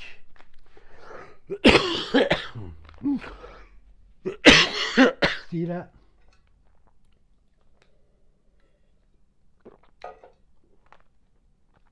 And where I learned about passive radiators is from Polk Audio also. And this isn't. Polk Audio had these speakers, I swear to God, were as tall as me. 8 mid-woofers, 4 on each side, and then a 15-inch, what I thought was a speaker on the bottom. Because the speakers went down to 17 hertz. And that's without a subwoofer. That's the speakers. And I thought that 15-inch speaker was working, but it was a 15-inch passive radiator. That's the same thing in the Smart Go. They had a 2-inch speaker, and over the guy was they didn't know what that was. That's a passive radiator. There's no magnet on the back of that. Basically, like a passive radiator, it works on radiating the sound of the other speaker, and then it pushes out. And I had a set of Polk Audio speakers, and their entry-level speaker has 3 6.5-inch mid-woofers on it. And I believe Pioneer has a set that are at the same price range that are pretty much equal as good. And only one of the speakers has a magnet on it, and the 2 others are a passive radiator. To look at them, you don't know this. You only know it by the specs, knowing your speaker cabinet. And that's how they get the price down to $99, is they saving money because 2 of the speakers don't have magnets on them. They don't have to run the wiring. They don't have to have your capacitors, the whole 9 yards of your crossover unit. And those speakers are there for a reason, because they're helping that one speaker that is a speaker with magnets on it push more sound out, keeping the cost down, but it's still going to increase the sound of the speakers. Now, I'm not sure the Pioneers at the same price, I think, have 3 speakers. I don't know. I should research that to talk about it. These RTI A9s have 3 magnetized woofers. They're not passive radiators. I kind of like the idea of every speaker having that magnet pumping that power. But I can see why on the Polk's SRTs with the 8 mids, when they had the 15-inch passive radiator, they're not, at their price point and their design point, what they're thinking in their mind wasn't, oh, we got to save money on these. That the money, cash, isn't the issue with that. It's all how do they sound. So obviously, if they had the magnetized woofer in that thing with a big, huge magnet on it, maybe people would be deaf, or maybe they would have killed people. People would be dying from, getting hit too hard with the bass. It'd be too much. That's what I figured. It was too much because obviously they could have thrown a magnet on it. They're not worried about adding the crossovers. Actually, they probably did. They probably had the whole thing designed that way, and probably were like, "This is, doesn't sound right. Passive radiator." So I assume that's one of the reasons why they did that with the Spark Go is passive radiators going to, for this size, they need something besides a 2-inch speaker. Throwing two 2-inch speakers, well, it's still just, it's not capturing what a passive radiator does to help the sound. So they're doing it to make it sound better. I don't believe it was a cost factor with this either. Matter of fact, it probably cost more to design the passive radiator than it did to throw in another 2-inch speaker where you just plop it in there. You don't have to worry about any baffling. That's just my thoughts. IYV got me back in the game. I should write a song about that. That would be kind of fun. IYV got me back in the game. Or something like, I love my IYV guitars. I think that is telling me that I need a hit. Next, I'll be talking to myself. Right, Chuck?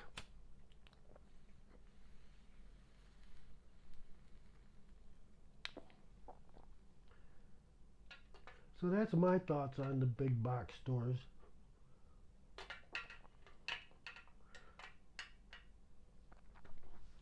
And here's another thing, Jonestown, Colony Center. Huge stores now like the Dollar Tree. It's like Dollar Tree. What happened to Jonestown? This thing was huge, man. They ripped us off by thousands. The market, how can they possibly not be open?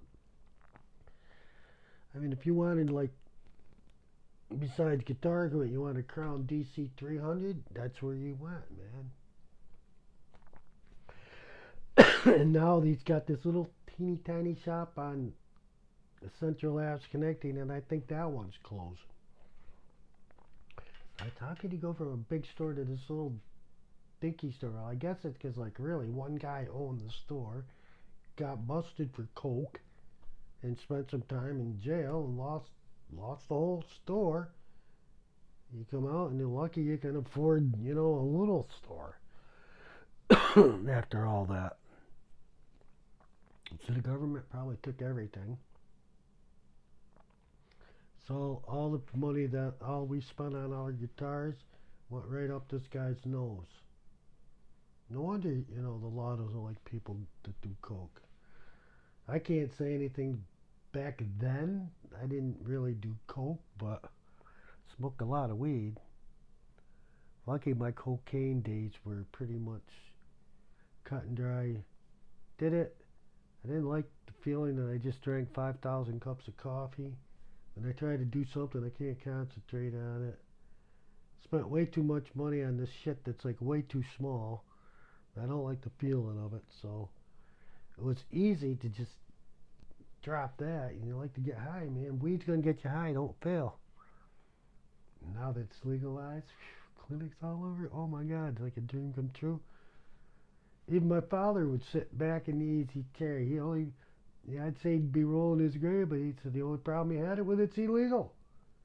He smoked hash when he was in Germany. I was like, God damn. What's going on over in America? Well, it's against the law.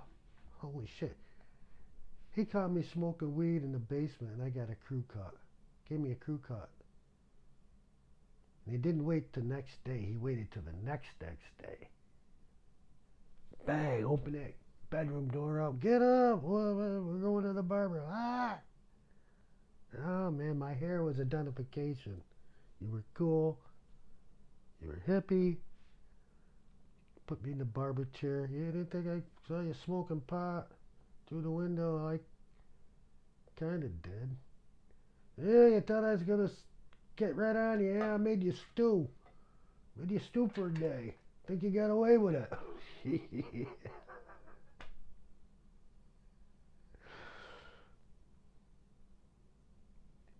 And we're in the basement. My brother had painted the walls lime green. It was like lime fluorescent green. Hangover would kill you in that colors. And we had it was made out of stones, big rocks. And we had the typical basement window up there. It's probably a little bit bigger than the basement windows today, which are 8-inch. To go with 8-inch block, since there was no block, I think our basement window was probably 16, at least 16 inches. 16 by 16. It was a square. So yeah, if he's walking by on the sidewalk to the porch, you just be able to peek right in there. And that and the smell. We probably had the window cracked a little bit. Too funny. Got a crew cut. One of my best friends walking by the street, and it's like waving to him. He keeps walking. I was like, what the fuck is this? I run across the street, man, dude, why come you ain't, waving, man? He goes, Chuck. I go, yeah. He goes, that's you. He goes, I was wondering who was standing on your porch waving at me with a crew cut. It's like, oh, yep, the old man caught us smoking weed in the basement. The hair's gone. Now I'm going, as soon as I get paid, I'm going to go down and get a crew cut. Which is kind of funny because when I was 10, 12, 14, or 13, yeah, every summer, man, couldn't wait to get out of school and get that crew cut. Go for the summer, man. It's like, looking at my past videos, I like to kind of be like Eric Clapton in different styles, different hair. And last time this guy cut this goofy thing in the center, which looked good for the first few days, but then it kind of gets longer. It's like it's shorter on the sides. It's just I need to buzz it all off down to a long crew cut. That way there's nothing, It just I think I'll look good like that. I've seen the videos. I kind of look a little more clean cut. I do gotta say, when I've looked at pictures in the past of my long hair, it's like, oh my poor father, my poor parents, man. I was the stoner for sure. Oh shit. Anti-social, not anti-social, but anti-parental and all that kind of stuff. We were in the cool section. I don't think we were as cool as we thought we were. In our school, you have a pep rally, and you have 4 bleachers, each with its section, and then you have our 4th section, which was the stoner section. And it's like nobody moved, clapped, or waved unless told us, you guys better clap. There was no pep in our group. And I look back at it, it's like, it's like so stupid not being involved in something fun. I'm not gonna say it was peppy, but looking back at it, what was going on was fun. That's why they had pep rallies. We're just too stoned to can pay attention. Nowadays, get stoned, laugh, and yee-haw, tell you good stories. So I don't know if this is story time or if this is jibber jabber or bibble babble.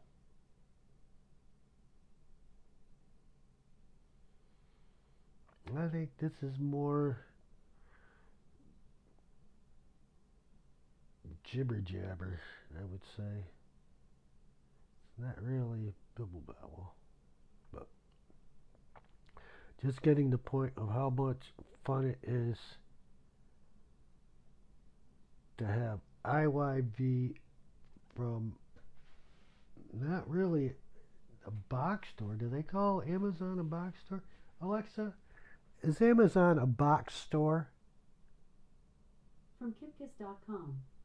Amazon brings the one-stop shopping of a big box store to your fingertips with its array of products that are available with the click of a button. No, so Amazon's not, so to say, quote, a box store. Walmart would be a box store. Alexa, is Walmart considered a box store? According to an Alexa Answers contributor, Walmart is considered to be a big box store. Like BJ's or Costco's they mentioned earlier, they'd be all considered box stores versus a mall is a mall. Okay.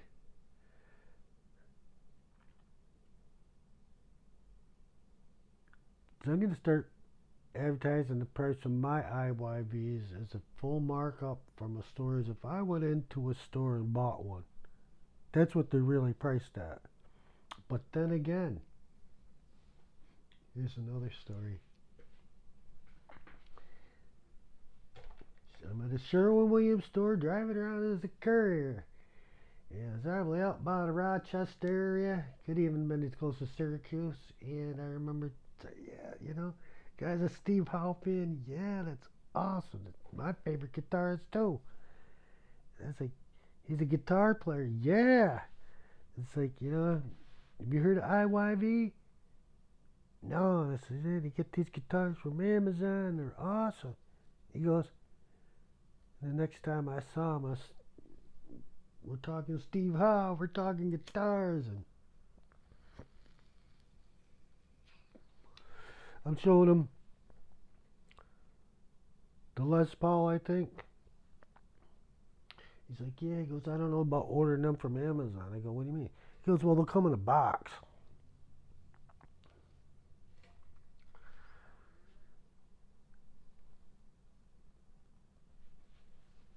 Worried about the delivery of the condition of them arriving in the box. Okay. You don't get a case. I don't think they have cases available. I don't think there's one case on their website. Amazon has cases. You can buy a case on Amazon and get it shipped with an IYV from Amazon. But he's probably right. If I bought a Gibson Les Paul for $2,500, I'm gonna have to go back to the Guitar Center or call them up. I'll put a footnote down on that. Do those guitars come with a case? I assume that all Gibson Les Pauls are coming with a case. Maybe not the flight case. You might get the super flight case with your $2,500, $3,000 one. Because they are, $300, $400, $500 cases. They're real expensive. You can stand on and drive a truck over the things. Interesting. But yeah, I believe that every Gibson you buy as a standard at that level comes with a case versus you might be able to buy a raw Gibson. They sell copies of their own guitar. They're stripped down, no binding, one pickup, but it's a true Les Paul. It's going to play like a Les Paul. It's going to be a Les Paul. And I just noticed in one of the dings on my guitar in the neck from it falling over that I brought up to the room. One time, it fell over and dinged the back of the neck.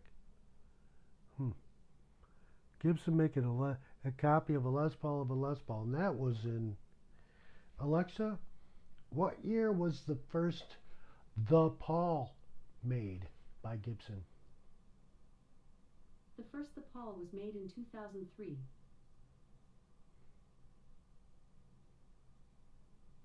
That doesn't sound right. Anyway, it wasn't made. Yeah, it was made before 2003 because we weren't together as a band after that. But the copies weren't as good as these. CNC machinery hadn't been made yet, but there were copies of the Les Paul all over the place. Pretty crappy copies, you know. And Gibson decided to make their own copy to compete with the copies that are out there. But they made a really good playing one. They just stripped everything down. No, like I said, no binding, one pickup, but it was a real Les Paul. Not like the Les Paul Junior, which is a Les Paul stripped down without the binding and all that, but it's a Junior. It's different. It's not a Les Paul. So the Paul by Gibson, not the Gibson Les Paul. And it would almost be interesting to see what the price of that is. I'm pretty sure they still sell it today. Hang on, gone this far, might as well go the whole route.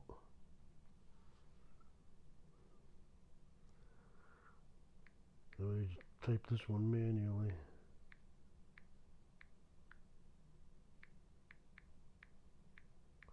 Because it's going to go right to Les Paul for sure. Guarantee it. If they still make it today. No, see, I don't think they make it. Wikipedia's got the picture of it.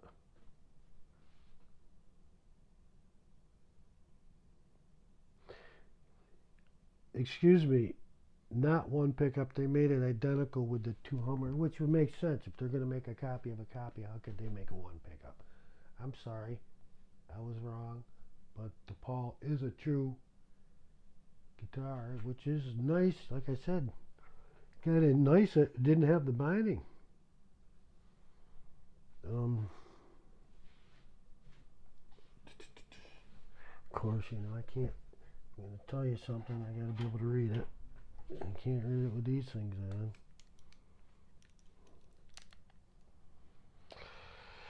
on. Okay, so they only made it from 1978, which we would have been playing, and it's like, wow, cool, we can get, you know, a real Gibson Les Paul that's not used now. We can get a brand new one, but it's not, you know, going to look beautiful like the Sunburst finish with binding.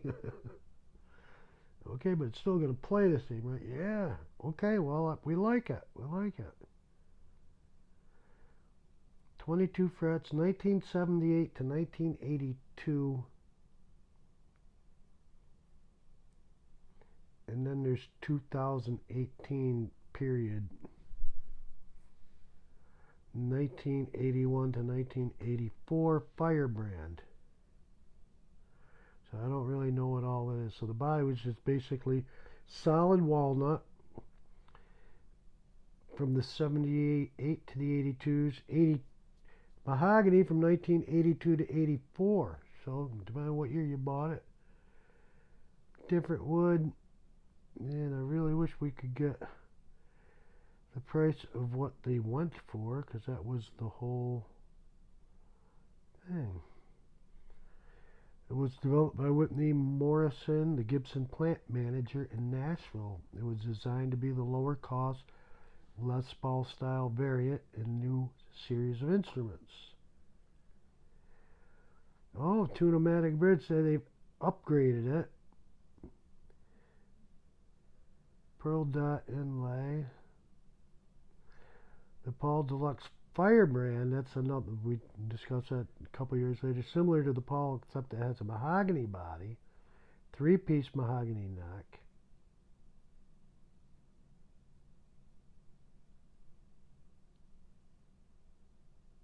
Which the other one had, doesn't say. Ebony finish, natural mahogany or wine red. And the Gibson logo was branded in the headstock into the deluxe model, which I guess we didn't get in the other ones. References. So getting a price on that, not as easy as getting information. So it's not available anymore. that particular. So what was the price of the 1978 the Paul?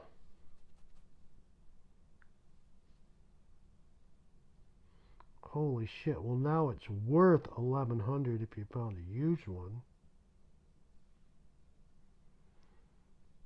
Another one, wish I had. How much did a Les Paul Standard? How much is Les Paul worth? How much?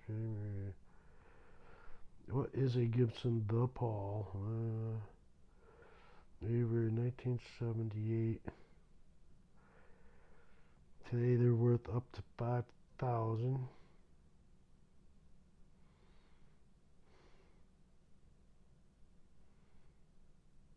Value of Les Paul Standard in 1980. You know, I hate. Here's my 78 Paul 650s about the going rate for original parts. Original price. So it was, I think, under $400 or under $500.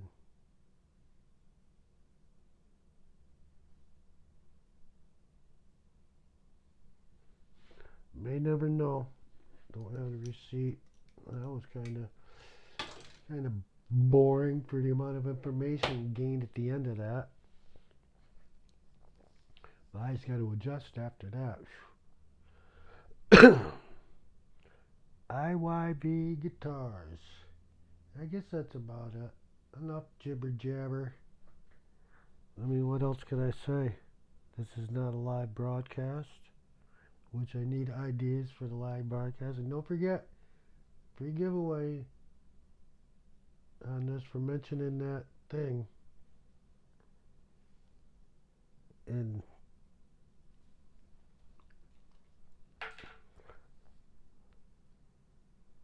the IP, which model's this? Something's got the neck that goes all the way through and beautiful and got that inlay, which I find very. I don't like playing that guitar with the inlay. I don't. It's just. I look at the neck all the time. It's kind of one of the annoying things that I would say would be annoying watching me play guitar from a perspective of an audience, is I have trouble playing blindly and looking at the audience. I have to look at the guitar and make sure I'm going from the 5th to the 13th, which is one after the 12. If I just do it. Oh, I did it. There, I missed it. I did it. I got it again, but I do it blindly to 13. I can't believe it. I'm only getting it because I'm trying to show you that I can miss blind. There, I missed with my other finger. So if I was going to do any fingers, you know, I got to see what I'm doing. And that goofy vinyl life drives me nuts, man. I love this guitar. This guitar is less than that. My latest video for 170, I seen it. I was like, man, I gotta get this guitar while it's, you know, at this price. Come on, man. Look at the quality of construction on this neck, where it attaches to the body. Like I said, the glue was leaking out on the other one. Not on this one, man. This thing is awesome. Awesome guitar. Watch the video Cars there, and you'll see the guitarist playing this PRS same model on there. It's like, you know, again, 50% markup. This comes from the factory. You got to mark it up, then you got to mark up the shipping cost. Got to add that on. You ain't gonna get the guitar and you're selling these things and not add on what you're paying to ship it. That's the whole idea of having a store and pushing these things out. Believe me, the guitars are going to add on shipping. They're going to add on breakfast, lunch, dinner, and cocktails on that shipping, then the 50% overhead for markup. And well, they got to eat dinner after that markup too. Got to add up another 2% for that. And they have 2% for this, 2% for that. The markup is going to be, if I saw this hanging up there in the store and it said $6.99, okay. That's what I'd see. I'd see this at $6.99 at the Guitar Center hanging on the wall. You definitely not going to see it hanging on the wall brand new for 160, 160, 100, 159. That's not talking the tax. Amazon was 159. I think they dropped to 157. Right? Imagine that hanging on the wall, $157. The corporate come in and seen that I hanging on the wall in the Guitar Center, he'd be, who put that up there? You're fired, you're fired, you're fired, you're fired, and you're fired.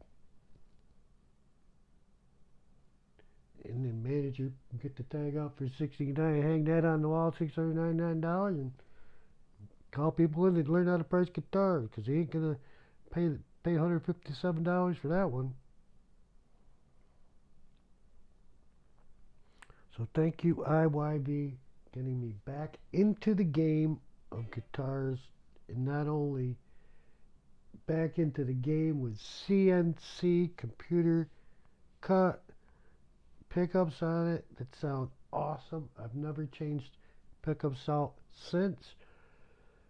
Though there is one brand that I wanted to get for this guitar, but they're like $300 each. I forget what they are, but that sounds like a cool pickup. But what I would do is, since these things are around $350, is buy another one and modify that. Keep one stock. That's a nice thing. If you do like playing around and tinkering with different pickups, that's why Seymour Duncan is out there. That's why DiMarzio plays pickups, not because Gibson made crap pickups. They had nothing to do with DiMarzio design pickups. They made their company design exclusively. This is all we're going to make, the best pickups you've ever heard. Seymour Duncan says, we're going to design the best pickups you've ever heard. We're going to make this brave, we're going to make this. And it's flavor, it's wanting to do it. So spend $2,500 on a Les Paul or $2,500 on a Paul Reed Smith, chances are you probably aren't going to want to mess around with the pickups. Unless you're so rich that you want to buy another one and do it. Because those guitars, they come, with the best pickups you can buy. But you're not changing the pickups to Seymour or DiMarzio because they're better, because they're different. And DiMarzio probably say, no, our pickups are better than Paul Reed Smith. What are you high? Are you crazy? That's all we make, man. It's like, there would probably be a little bit of an argument there, but I don't know. But it's flavor, and I bought a kit guitar to put together. It's a Strat style. I saw David Gilmour has a pickup board for David Gilmour Pink Floyd sound, Strat style. Again, I'm not rich, and even though Strat switches and stuff like that were horrendous in 1978, brand new Stratocaster, the switches, I don't know if they were just dirty or whatever, but it's like, oh, this switch is terrible, make all kinds of noise. First thing we changed the switch. And I think, since you're in there, I think it's not that the tuning knobs were 250. We weren't changing them out because of ohmage. We're changing them out because they didn't have a smooth glide to it. They were just like, it felt like a piece of cardboard inside a piece of sandpaper turned backwards. They were terrible. So you had it, you might, change one pickup out, get a different flavor to it. I don't think they ever change all three of them. But with the David Gilmour setup, that pickup board alone is more than a couple IYV guitars put together, like $300 something. It's if you want David Gilmour's tone and sound, that's it. I think maybe it's not 100% identical. Maybe it is by GHS. But if you want that, you're gonna have to pay for it. You're gonna pay more for that than an entire guitar. The kit was, I think, $60 with everything. Painting it is gonna be 9/10 of that guitar, but it's gonna sound.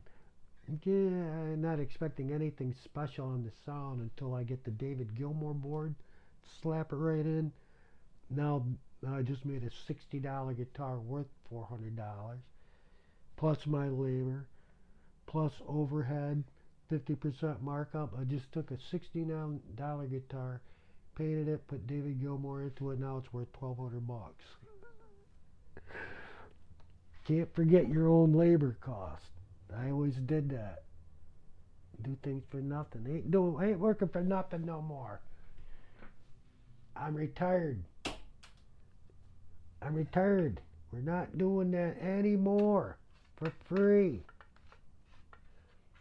Ass, gas, or grass. It's an electric car, dude. Oh.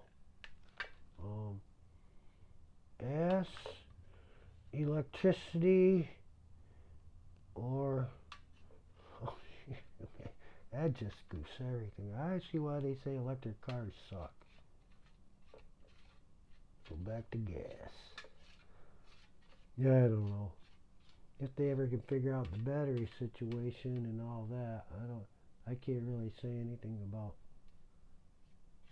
electric cars, but if you've seen my last video, my tractor, a country song, Bell's Farms on there. She's sitting there, and at first she said, gotta cut this tree. I like this chainsaw. I'm like, okay, great. Great, you like the chainsaw. And all of a sudden, I seen her down there putting oil on it. All chainsaws, you got to put your 2-cycle oil in there, and then gas can. Right, I think no, I guess you use unleaded. You got to use most chainsaws, if you don't put that 2-cycle oil in there, it ain't gonna run too long. So she's down there pouring oil in. I said, yeah, that's, messy, can be. Hey, and next thing you know, she's running, and I kind of thinking, yeah.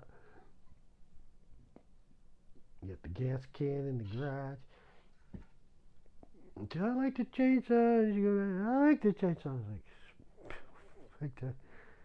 Wait a minute.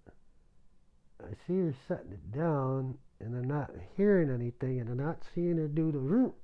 She picks it up. I go, some bitch, it's electric. Cordless. Then she says, yeah, the battery pack's lasting me long. I still got 3 out of 4 lights left. I'm like, some bitch. It's portable electric. And it's got 3 lights left, and it's cutting through the tree. And the tree was like, oh, the tree's good size, yo. It's just like, yeah, it's a chainsaw.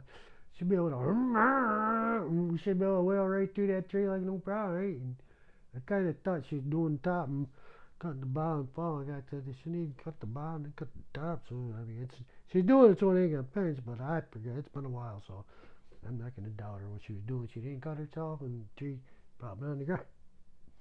And, okay. It's battery cool. That's why she's all excited to go. It's because it's a still. We'll give a little ring out for them there, a shout out to still. I've got it on my Farming Simulator 22. It's what I use, a still. And it was doing its job for a short range thing. And I got to imagine it's got to be lighter than a normal chainsaw, which at my age, it's going to be a major, major plus. Everything I pick up is light. The IYV Les Pauls are lighter than a Gibson Les Paul, and I think it's because they're using wood from Vietnam. It's not solid mahogany like a true Gibson. I don't know. I don't. They sound pretty good, so I don't get into the wood. And the chainsaw's working, cutting right through that. Okay, this is great. I like it. It's not the noise too. Yeah, you don't need the headphones on because I'm a stickler for headphones. I have been wearing earmuffs since the first job at 16. So 16, 26, 36, 56, 56.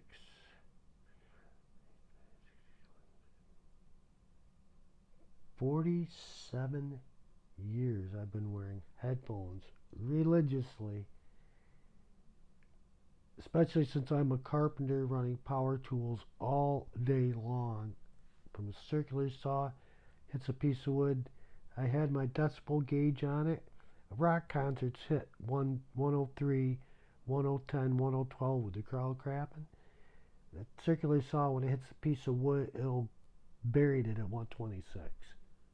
So I don't know what the decibel range went up to, but that's beyond damaging your ears.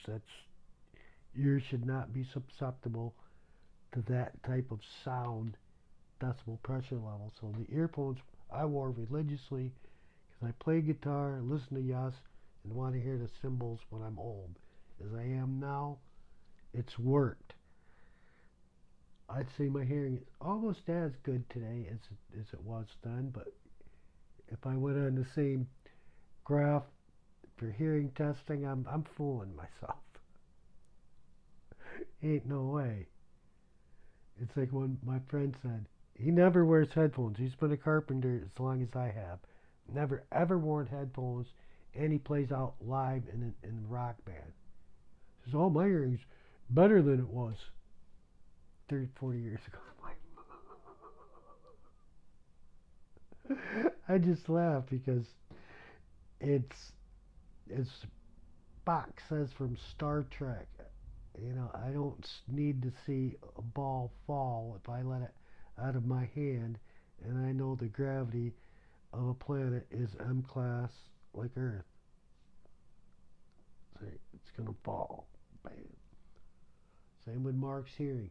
Even though he thinks his hearing is as good or better than, I've worked with him side by side, 8 hours a day, months on end, cutting wood.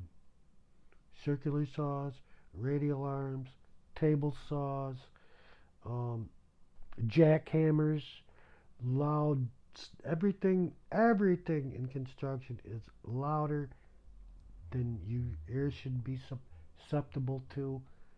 Now you put yourself in a confined area, 4x4, 6x6, the sound levels increase double fold. So physically, as Spock says, his hearing could not be as good today under those circumstances. Physically, the hearing has to degrade. That's the way your ears work. Even with my hearing protection, where I think my hearing is as good, not going that. It's not. I always hear there's a ringing in my ears head right now. Higher than that. That's always there. That gets louder or lower depending on when I did construction, even with the headphones. That's there at a real steady rate. If I was on COVID 3 weeks in the room without loud music, that would be a little bit lower.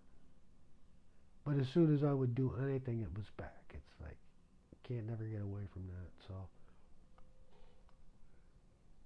but thank God that my hearing is still very good.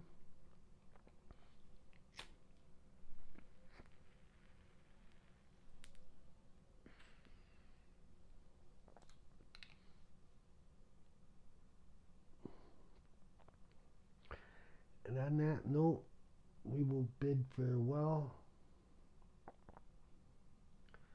Or should I just sit here and look at my guitars collection and just thank IYV again? It's like, I really can't stress that. IYV, I would not have that double neck 12 string. It's sitting there. Look at sweetwater.com. $7,999 by Gibson. I don't believe it, Chuck. That sounds like a bunch of bullshit.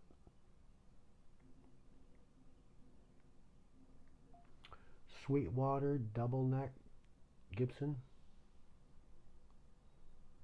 It's pretty easy, right? I'll show you. I'm not making this up either.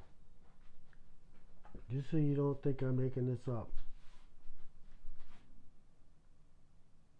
Oh wait, there's one for $65. And there's one for $7,999. Oh,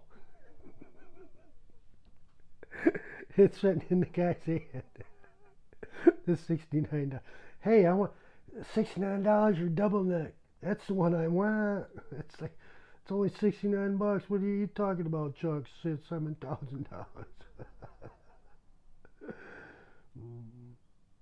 And the Gibson, oh my God, a Gibson custom double neck, $20,943. It's like, there's the guitar kit I was talking about. That one's $200, so I guess I got a good deal.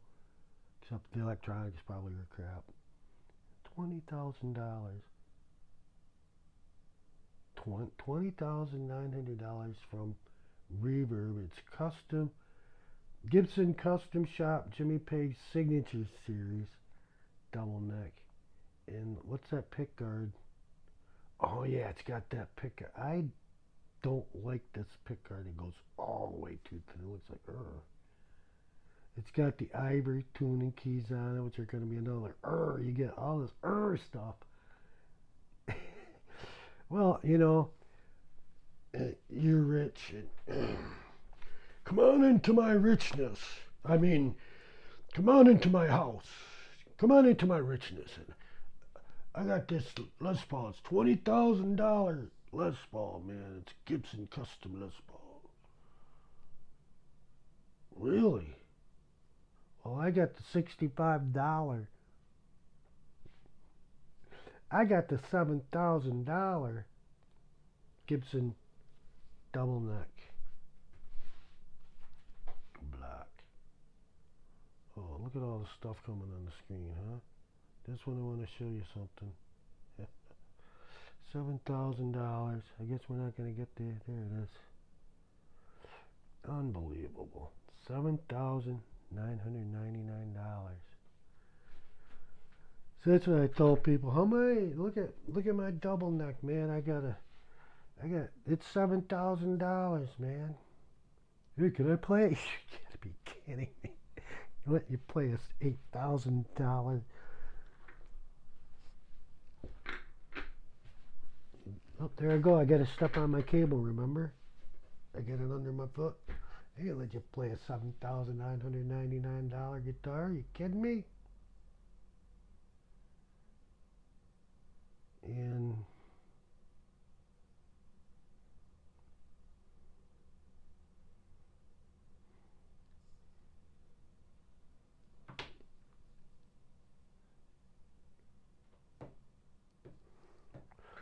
I need another cup of coffee.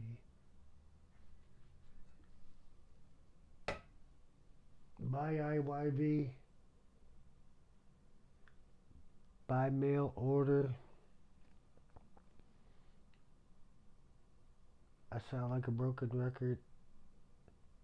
I don't give two shits that Sam Ash is closed. Stores like that have kept me from buying a brand new guitar. Literally. They've held me back. With their 75% markup, you know, $1,000 Les Paul should cost you $200, but no. They gotta kill us, break us. I was talking with one guy. He's waiting for a new guitar right now. It's like, yeah, he probably spent, you know, spent $2,800 on it. Great. It's not gonna play any better than one of these guitars Basically, a guitar is a piece of wood with a neck on it. That's why they sell kits with a piece of wood and a neck. Bolt them together, add on a bridge, a saddle, it becomes a guitar. You throw strings on it. It's not rocket science. What's rocket science is making the fit and finish. That of a Ferrari, Porsche, Lamborghini, Rolls Royce is going to cost you $20,000. But I don't know if that $20,000 guitar is going to have any better finish than the $8,000 guitar. I will say that the Gibson $8,000 guitar from Sweetwater will have a better finish than this 12-string IYB. That I will say, hands down, guarantee it. Just even me looking at this with the light right here, I can see a little fluctuation of the poly. Nothing you can feel. And the same if I turn it over on the back side. I ended up getting a blunder from the padding here, and I can't wax it out anymore. It's kind of upsetting. You buy these things so your guitars can sit on them, and I can't see it here, but I can see it when I'm waxing it. Here's what I'd say: the IYB, the plastic on it. I've still got the plastic there. I've still got the plastic on these things. It looks like. Yep. I'm pretty sure it's on there. I don't want to go, yeah. So we'll do another video on the plastic, because I'm telling you, you buy one of these from eBay and you don't have plastic on here, plastic on these caps and plastic on the pickups, it's not brand spanking new from IYV. It's brand spanking new, has that on there. Amazon, you didn't get the plastic on there. Any doubts, you could send it back to Amazon just because you think it's not new and you didn't. Hey, I didn't get the plastic on my guitar. All right, we'll send you another one. They don't care. They got hundreds of these things in stock in boxes.